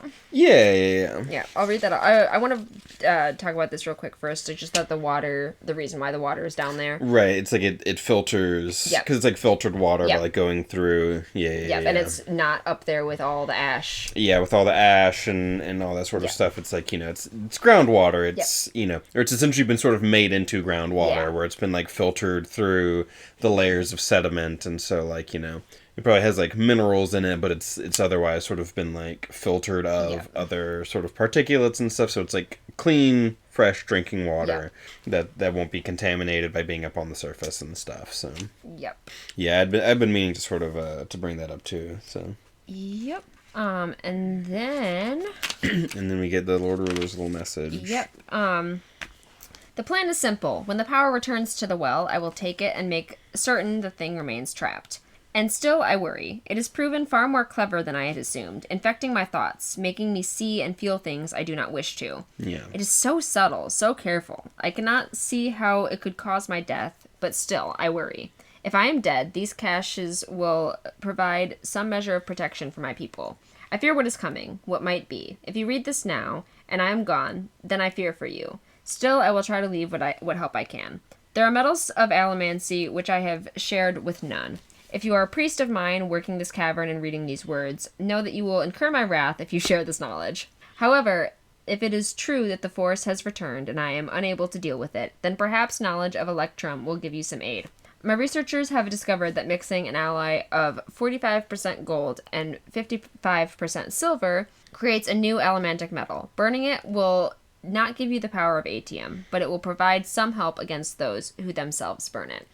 Right, and this had been brought up earlier, right? Yeah. We heard earlier about, like, Electrum. And they're like, yeah, we already know about that. Yeah. Yeah, but it is interesting, because this is the part that I was talking about. It's like, oh, see things and feel things that, like, I shouldn't or whatever. Yeah. And which is part of why I'm like, what's going on? Like, is that part of their whole, like, thoughts? Like, hearing Reen, hearing, quote, God, hearing Kelsier. But could it be, like, preservation can also do something like that. I don't know. Maybe that's all been preservation, but if preservation was whispering, telling him to be, like, saying that it was God and telling him to kill him, that'd be wild if that was preservation. So I don't know. Like maybe that's something else entirely. I don't know. It's, who was God? Who was God this whole time? But yeah, and it's interesting because he's like, if I can't do it, then I will sort of leave it to my church to do it. Yes. So it's like, I don't trust anyone to do it. I'm the only one who I trust, but also I do have a backup plan where, like, if I can't, my church will do it. But so it's still just like my followers and whatnot. It's still him. It's still him in a sense, you know, because it's like... And I think that's why he even cares about leaving the stuff. Because it still should be him. Yeah. If it somehow he's taken out, which he can't even conceive of a way that would happen... It still needs to be because of him that they were able to do it. Exactly. You know? Yeah, it's still that sort of, like, selfish kind of thing. It's sort of selfishly helping. Yeah. Which is an interesting concept, and also something that comes up in philosophy. I had a whole philosophical debate about that with one of my roommates in college. We're talking about, like, the sort of philosophical idea that everything is selfish from a certain point of view. That was a bit of a conversation Nerdy and Clarus had recently with something in, like, Stormlight or whatever, where Nerdy was calling someone selfish for doing something... For, like, their family? For their family. Yeah. And she was like, no, that's not selfish. He's doing this for someone else. But he's like, no, but he's, like... But doing it for his family. Right. You know? Like, it's like how some people will try and argue that Funny Valentine from Part 7 of JoJo's isn't selfish because he's doing it for America. But it's like, but America is his country, and he's doing it for his people that he is still, like, a part of. Yeah. You know, he's still, like, being selfish because he's doing it at the expense of every other country. Yeah. So it's still, you know, yeah, because it's, like, this idea of, like, you know... something truly selfless would be something that doesn't benefit you at all. Yeah. And if it's purely non-beneficial to you, then you wouldn't do it, probably. And it's like, because, like, even if it's like, oh, this would not... Because you can still get the benefit of, like, knowing that you did something good. Yeah, without either anyone knowing or you getting any material reward for it. Or right, you know, you still get the self-satisfaction of, I did something that I was supposed to, even if it, like, hurt me physically, even if it hurt me mentally or emotionally, it was still the right thing to do. But if it's like, you don't believe it's the right thing to do, you're not going to get any sort of satisfaction of any kind out of it, but you still do it anyway, that would be selfless. But, like, you know, and so it's like, you know, like, because he was getting upset because he was like, no, but, like, I would, you know, die for, like, my sister or whatever. And it's like, yeah, but you're still, like, believe that that's the right thing to do, and you would sort of, before you died, get the satisfaction of knowing that you're sacrificing yourself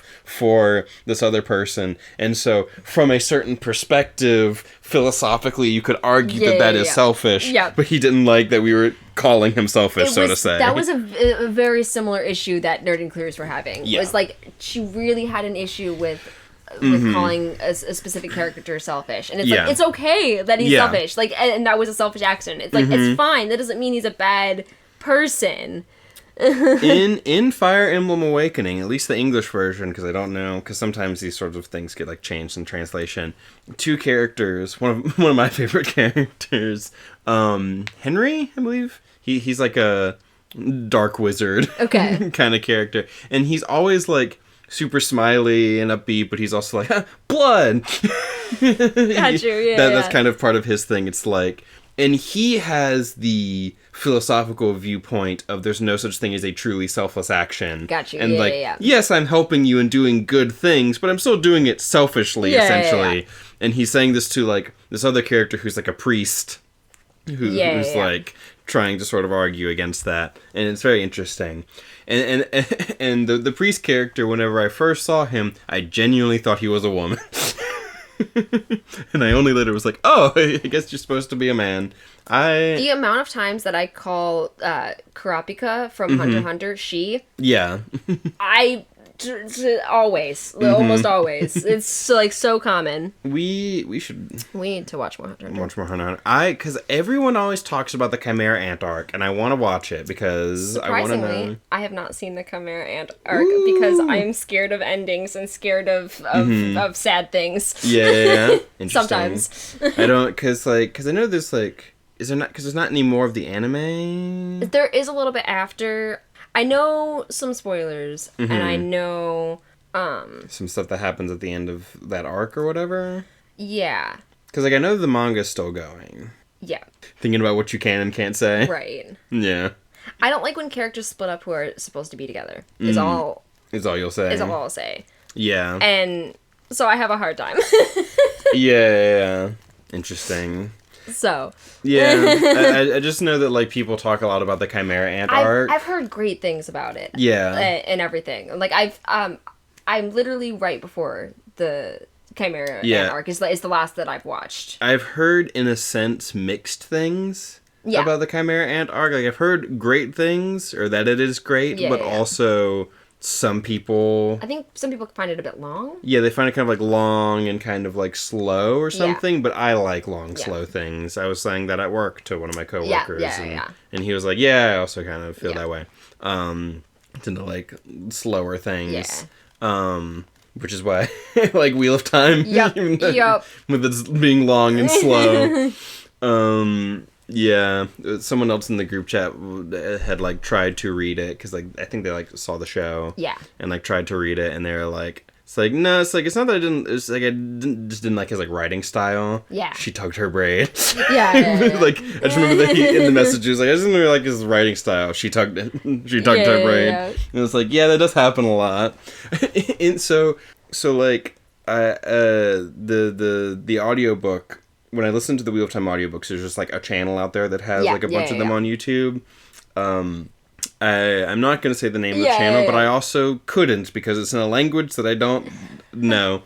But someone in the comments, they did, a timestamp, and they were like, Robert Jordan described a woman crossing her arms without specifying that she crossed her arms under her breasts. And just and I just thought that was funny. That's great. Crossed her arms under her breast, or folded her arms under her breast. Yeah. He always says that. Yeah. And so it's he actually described a woman crossing her arms without specifying that it was under her breast. And I just thought that was funny. That's great. Yeah. But yes, what were we... we were just talking about the cash and all of that. Yeah, this has been a real tangenty episode. It really has been. I think that's all that we actually have in this chapter. Yeah. We've talked about. Yeah. All right. That's chapter 31. Yep. Chapter 32. Almost there. It's just this chapter and the next one, right? Yeah. Which I'm excited about the next chapter. What even... Because this is Ellen. This is Ellen talking to Yeoman, which I'm also... These last two chapters are two chapters that I really wanted to, get to and talk about. So first he's talking to Teldon, his friend... From Luthadel. Mm-hmm. Which is interesting, because he was the one who was, suspicious of Vin back in the first book. They talk, it's you were, talking about how suspicious she was, and it's well, I mean, she did end up being, she was a thief. She was actually a ska thief or whatever, and it's you were telling me that I should, stay away from her or whatnot. Yeah. And it's just kind of funny, and talking about how he used to be kind of a ladies' man. And he was I thought that you'd never end up getting married. We would just find you in a library one day, covered in dust or whatever. Yeah. And they're friendly, but there's also a little bit of tension between them, but it's not the same as between him and what's his name, who he killed. Yeah. First he's Teldon's so this is where we end up, is it? You're not really going to attack the city, are you? Yeah. Teldon asked, tell me you're only here to intimidate Yeoman. No, Ellen said softly, I will conquer the city if I have to. No.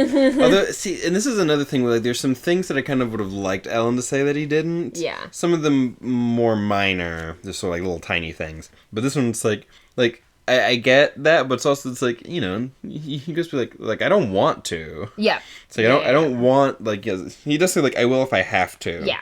But it's like, no, like, I am here to intimidate and do diplomacy, but, like, no, like, I will if I have to, but only if, like, these talks don't, like, work out and stuff. Just some of those little, like, clarifying things, but also, you know, I like things to be as clear and definite as possible, so, you know. That's the thing. But he's like, why didn't you invite me to your wedding? Yeah. And it's like, and he's just like, oh, ha ha ha. But it's like, come on, explain that, like, your wedding wasn't even really a wedding. You didn't even have, like, a real wedding. You were just like, he's like, well, we were under siege and just kind of eloped. Yeah. You know, it was less of a wedding and more like, well, we could die and we should be married. Kind of a situation, you know. You and it was like right after she was injured. It was just like, let's get married. Mm-hmm. Yeah. And then she like told Seiza, like, what's the shortest ceremony that you know of? And they got married there. Like, literally no one came to their wedding. Yep. So you could have at least been like, oh, don't worry about it. Literally no one was invited to the wedding, so it's not personal. You know. But yeah, I do wonder what's going to sort of end up being, how things are going to end up working out with him and that guy. Yeah. Yeah, and he also thinks about, like, I didn't tell him that I killed Jastes. No. Yeah. Yeah. Yeah. And then he ends up, he goes and talks with Yeoman. Yeah. I really enjoy his conversation with Yeoman. Yeah. That was a lot of fun to read, to listen to, because they're both like into kind of this type of argument and such. Mm-hmm. They're both knowledgeable. They're both well read. Yeah. The way they sort of trade back and forth, it's like, you know, this argument comes from this author, and they also both have preconceived notions of each other. Like, yes. Yeoman has like preconceived notions of Ellen, and Ellen of Yeoman, and also Ellen kind of falls back into some of his old sort of like patterns. Yeah. Of when he was like a noble and stuff. Of just, like, kind of getting on his nerves. Yeah. Of just trying to, like... Yeah. And I'm like, stop trying to, like, get on his nerves. But also, it's, you know, it's fine. Because also, he's a little bit like, fuck you. Yeah. I like, my insufferable charm and wit. I doubt it's my good looks, but compared to that of an obligator, I suppose even my face could be enviable. Yep, that's exactly the line that I was thinking of. And then, how did a man like you ever end up at the table of negotiation? I was trained by a surly mistborn, a sarcastic terroristman, and a group of disrespectful thieves. Mm-hmm. Plus, on top of that, I was a fairly insufferable person to begin with. But kindly continue with your insult. I didn't mean to interrupt. Right, because it's like, listen, you're insulting me, so I'm just kind of getting ahead of you. Yeah. Like, him saying, but please, continue with your insult. I'm like, okay, actually, no, you're right. Because he started with, I detest you. Yes. And then he continues, I detest you because mm-hmm. he's got the gall to believe you deserve to take this city. Mm-hmm. Yeah. And I like his sort of conversation because they talk about, like, sort of have a bit of a theological discussion about the Lord Ruler, and they sort of, like, are citing their sources, these different people who've said different things, and it's like, you know, it's like from so-and-so was a heretic. Oh, and because he was a heretic means that his ideas weren't, you know, don't have merit. Like, no, because blah, blah, blah, blah. You know, so you could have at least given me this argument from this other place. It's just like, you know. Yeah. It's a lot of fun hearing them sort of go back and forth. And he talks about, like, listen, the things that you talk about and the sources that you read sort of, like, justifying the Lord Ruler's shit, it's about how it's better for, like, the greater good. Yeah. You know, it's about the common good, and that it's best for the people, for things to be like this. We care about the people. And, like, it's not about, like, oh, well, he's the Lord Ruler, and he's God, therefore he just is right. It's that, like, no, what he's doing is beneficial for X, Y, and Z reasons for the people. We care about the people. We want the people to be safe. Just, like, work with me. Yeah. Like, you can keep the city. You can do exactly what you're still doing. Just, like... Just surrender. And he's like, no. Yep. Fuck you. You killed God. Yep. Get the fuck out of here. Yep. And then, because then he thinks, he's like, oh, yeah, well, I guess that kind of is what it comes down to. Yeah. You know, with him specifically. Mm-hmm. Yep. But also he's like, just let me go to the cache. And it's like, he just, like, stiffens. And he's like, you got the fucking ATM on your forehead. I know that you have it. Yep. You're like, it's like okay, he clearly knows about the cache. He clearly, is aware on some level of like the stuff. It's like just give us what we need. Like, no, you don't get to have it. And it's like he probably the ATM's there. Yeah. Considering he's got the ATM bead on his like forehead, but it could still just be like he wants to seem like he has it, or like he has this like wealth or whatever. Even if he doesn't actually have it, because Yeah. also it's like, to open those caches, you need like duralumin. Yeah. So it's like, does he have that? Right. Because like the Ministry knew about some of these metals, but not all of them. And because like we know that they knew about more than like the general populace, but also some of them are only talked about on the slabs. I don't remember if duralumin was one of them. Yeah, so it's like I don't remember if. It's whether or not he, like, has duralumin. Right. Even if you, like, knew about duralumin, it seems like you need it to, like, open the caches. Right. So it's possible that he can't even, like, open them right now. Maybe he can. Maybe he just has a bead of ATM that he's held on to despite all the rest of it getting used up because it's still, like, the status symbol thing. But who knows? Yeah. It's, like, it's still kind of a question. Like, he knows that the cache exists. Yeah. And maybe he's, like, accessed it and gotten, and maybe like that is where the ATM is. Maybe it's not. I don't know. Presumably it is, but like, has he been giving ATM out to people like the Lord Ruler was doing back in the day? Because he's been otherwise sort of like replicating the Lord Ruler's thing. So we'll have to see sort of what the deal with that kind of ends up being. Yeah. There's just like this little bit between them. I do not respond well to threats. Perhaps if you didn't have an army camped on my doorstep, I could see a way to an alliance. We both know that without an army on your doorstep, you wouldn't have even listened to me. You refused every messenger I sent before I marched here. Mm-hmm. And then, you seem more reasonable than I would have thought, Ellen Venture, but that doesn't change the facts. You already have a large empire on your own. And just like all that. Yeah. Because like earlier, I think, because, like, what, your empire's not good enough for you? Yeah. You're just out here expanding, conquering, and that's also something that, like, I think the Citizen was saying. Yeah. You're just out here, like, conquering and stuff. It's like, no, we're trying to do good. It's like, no, you're just out here trying to fucking expand your shit. Yeah.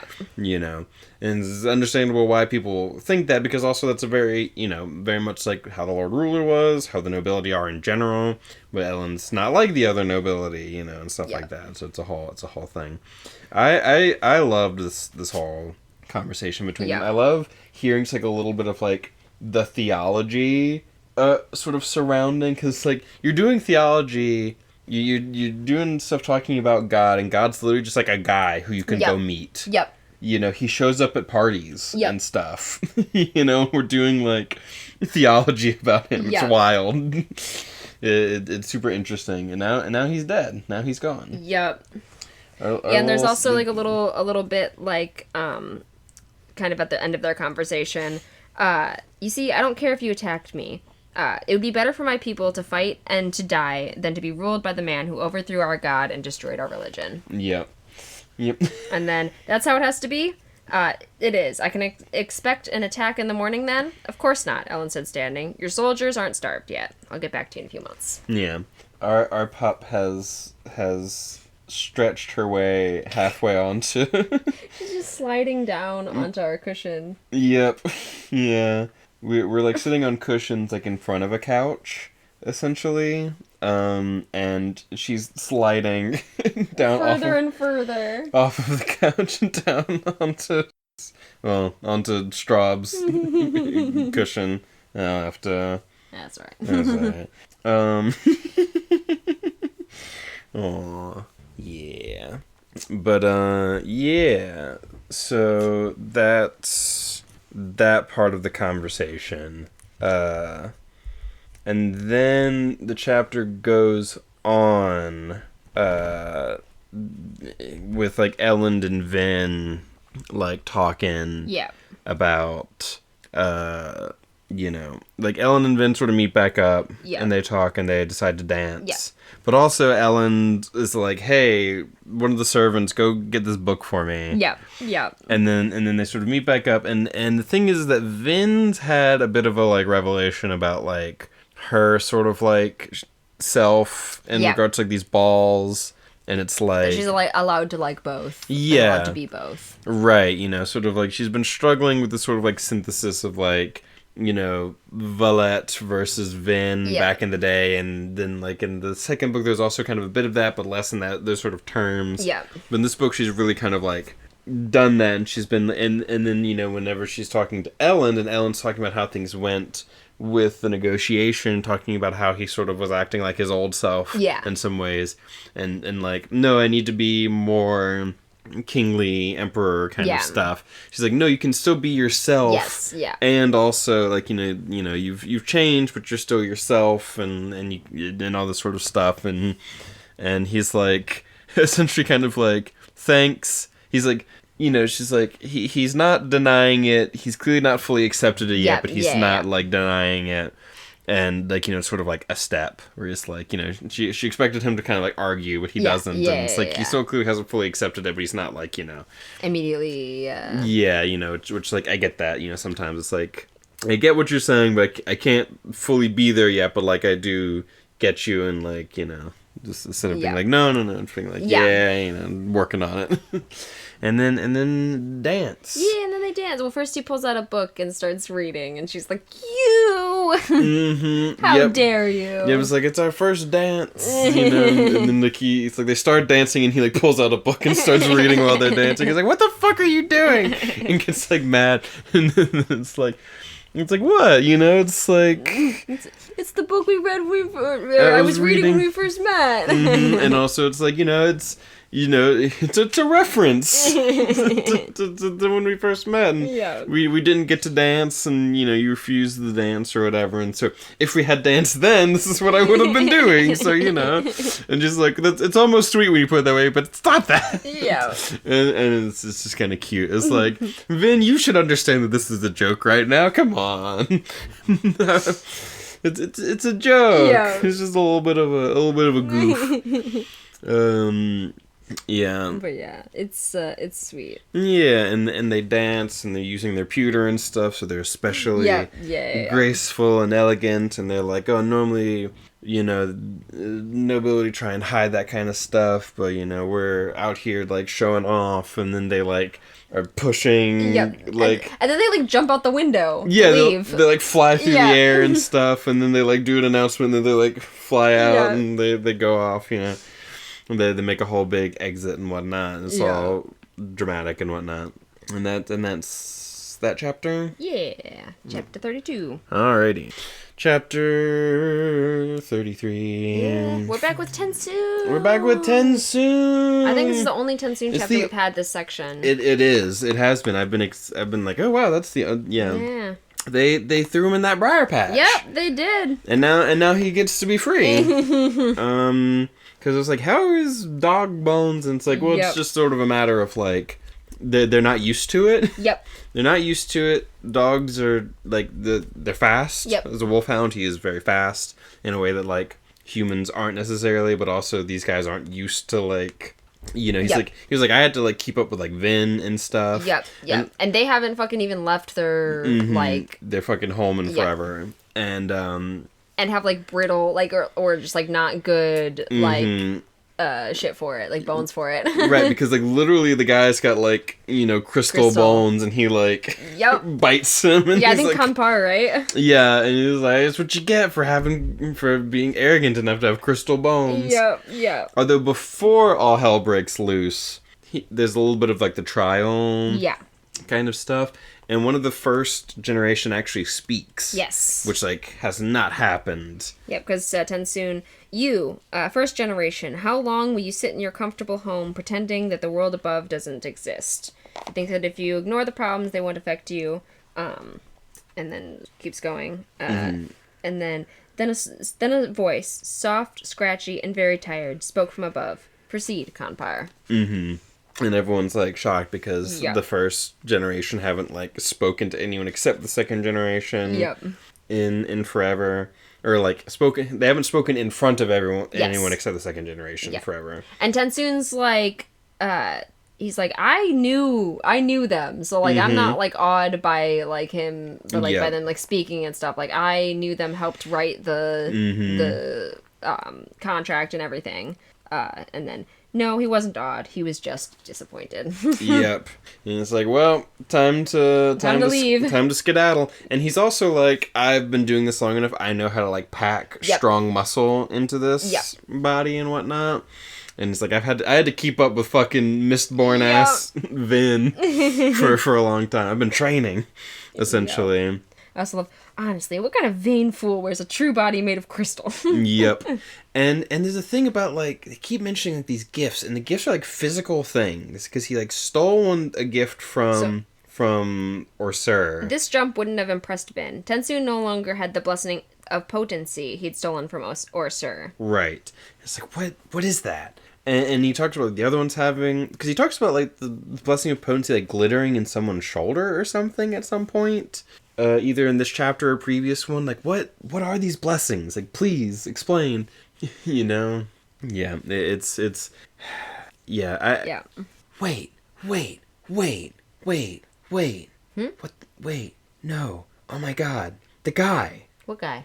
Spook. There was a guy in front of him, and the other guy behind him stabbed through the first guy with the sword into Spook, and then Spook has a bit of metal from it inside his body, and now he can do pewter, and with the hemalurgy, the spikes go through the one guy and then they have the spikes inside them, and they can do the thing. I love that. I love the just pure manic, like, wait! Because I was like, does Spook... Because I just suddenly was like, you know, it's like they have like a thing in them and that gives them a gift, and it's like, wait, I give you the gift of pewter, and now he has this bit of metal inside of him that lets... And I'm like... And he was like, no, don't take the metal out. Yep. And so I'm like, just... he accidentally hemalurgied. Maybe. I love it. I just suddenly was like, wait a second. I maybe have like a theory now. Interesting. Okay. So Yep. Yeah. So maybe that's something, I don't know. I love it. Yeah. I'm like excited now. Yeah. But yeah. Yeah, so that's Tensoon, the gifts and whatnot, but then he leaves. He fucking leaps away, runs away, gets away from them, and they threw him in that briar patch, and now they're reaping the consequences. Oh my god. Yeah. Is that everything for That's this chapter? everything. Yep. Because it was a very short chapter. It was. Alright, so that's the end of that. Right, and now we're just sort of after the chapter by chapter and just sort of the outro section, which... So what are we reading next time? I haven't looked over it yet. Yeah, we'll figure it out. Yeah. You'll see it in the title. You'll see it in the title. So for this section, I'd forgotten. I wrote some stuff down on a sticky note. Because YouTube has been doing its AI bullshit. It's been like right. It's been, you know, every fucking website incorporates their AI bullshit, and the one little bit of AI that I've been like sort of tinkering with, because again, I never like really like use any of the AI stuff because it's like it's just bad. I have a friend in a group chat who at one point was like, I made some sort of comment about like the environmental stuff about AI, and then she was like, oh, it's not really even much more than like a Google search, and I'm like, yeah, but we already have Google. I didn't go into it with her, but it's just like, we already have Google, and now Google on top of their normal Google searches is doing the AI, so we're essentially just doubling up for a thing that's not even actually that useful.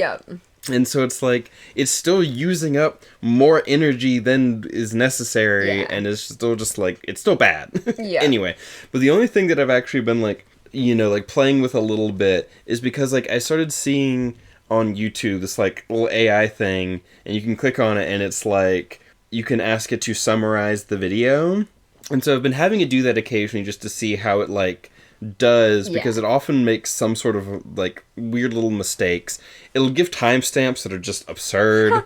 Like, I don't know. It almost seems to base its timestamps based on where you are in the video when you hit, like, whenever you do the, like, ask about the thing, but it'll still summarize the whole video while also giving you timestamps that, like, don't even cover the whole video. It's wild. And so I was, like, told it to summarize our like last podcast episode, right? And this may be like one of those things that's like only being like rolled out to like premium members or whatever. And that's why I'm seeing it, because I have YouTube Premium. And it was just really funny because it was like I think I took a screenshot on my phone, and then I also have a sticky note where I have some other stuff. So for the AI summary of our previous video, some of the highlights, it's like, this video is a discussion of chapters 14 through 24 of Brandon Sanderson's The Hero of Ages, the third book in the Mistborn series. That's correct. Here's the high-level overview. Epigraphs. True. We talk about the epigraphs. And there's like a little paragraph about that. Spook. This section focuses... Also, it's like as if we had a section that was just on Spook, that's not how our videos are like sectioned up. They're done chapter by chapter. This section focuses on Spook's character arc. He's a Tenai, spelled Tenai, in parentheses, metal manipulator, which is like, it's like it's kind of getting it. With the ability to manipulate tin.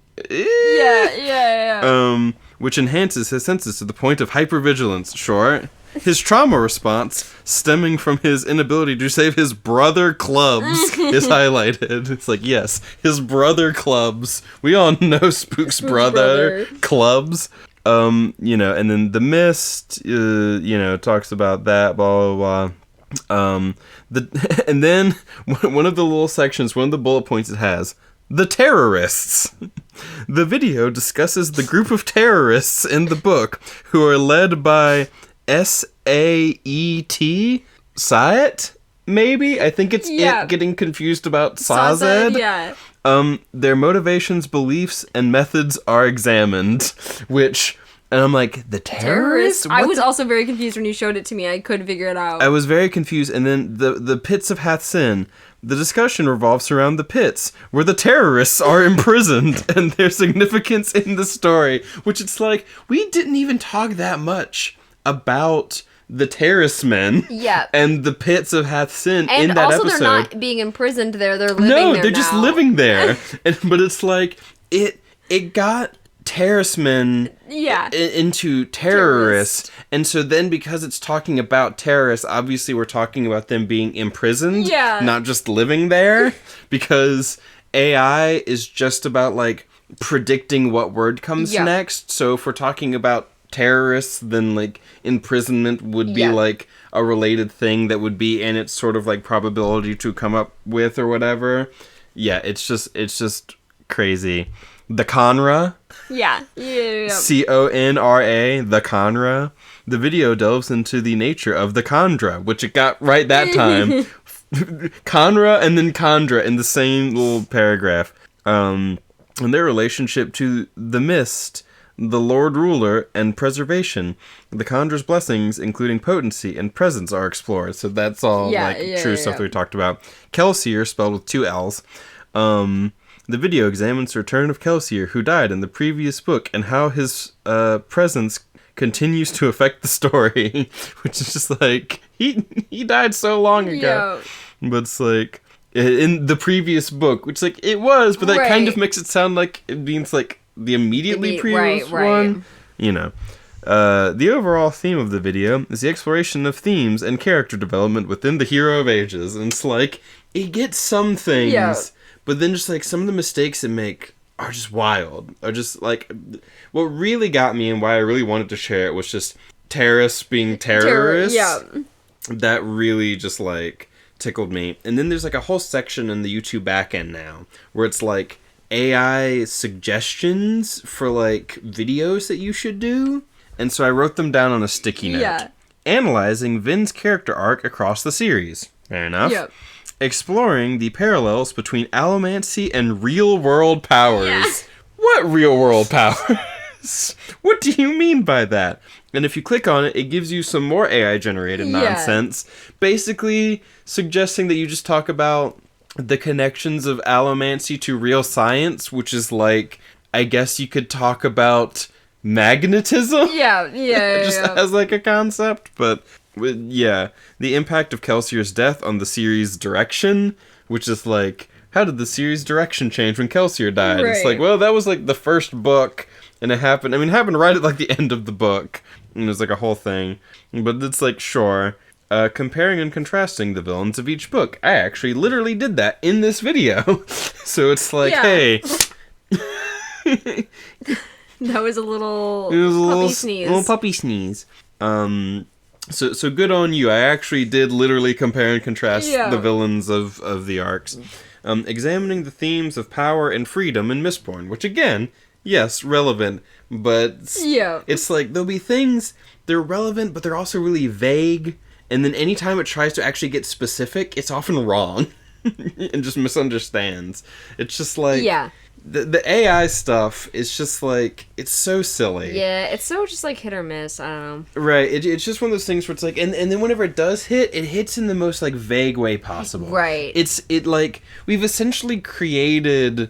It's like, that's close enough. Right, well it's like the Barnum effect. Yeah. You know, where it's just like, it's like how fortune tellers work, and horoscopes and stuff. You just give stuff that's vague enough and like specific things that are so like apply to so broad an audience. It's like, here's a specific thing. They got the specific thing right about me. Yeah, but that actually applies to a lot of people. Right. And you took it and brought it to your super specific individual thing. Right. But like a lot of things can be described in that way. It's like, you know, when people talk about, have you lost a loved one recently? Right. Lots of people like have loved ones who they have lost, you know? And if you're like coming to a fortune teller or something like that, odds are something's happened to you, like you've lost a loved one or a job or this or that's, you know, it's like people come to them for like guidance and whatnot. So you go to the AI for guidance and it gives you something, it just spits out the Barnum effect at you. Yeah. You know, it's like not intentionally, but it's just this matter of like this word prediction algorithm that like, you know, if it does well, if it successfully Barnums you, then you tell it that it did good. And so you've built a machine that you've reinforced in that way. And so it's like anytime it gives you something too specific, it's probably just going to get it wrong. Right. But if you don't know, like, because if you're asking about a thing and then just spits out some specific thing and you don't know about the thing, that's why you're asking it about it. Then they give you these things, which again is very much like, you know, scam artist people, where it's like, you know, they throw out a bunch of specifics about something that you don't actually know anything about, and they can just fool you.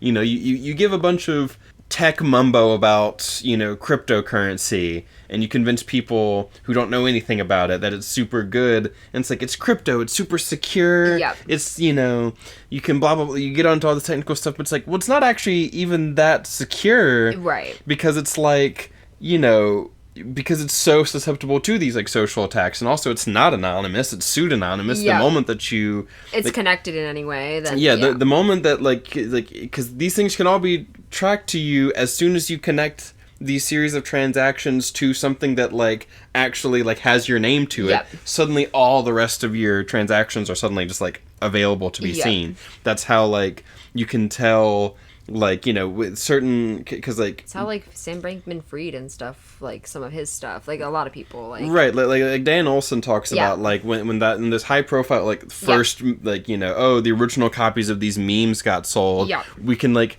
see the transaction, it was through this like auction house or whatever, so we know this person got paid this much and this amount, and they withdrew that money, or they like put it in a wallet and it's just sat there forever, you know.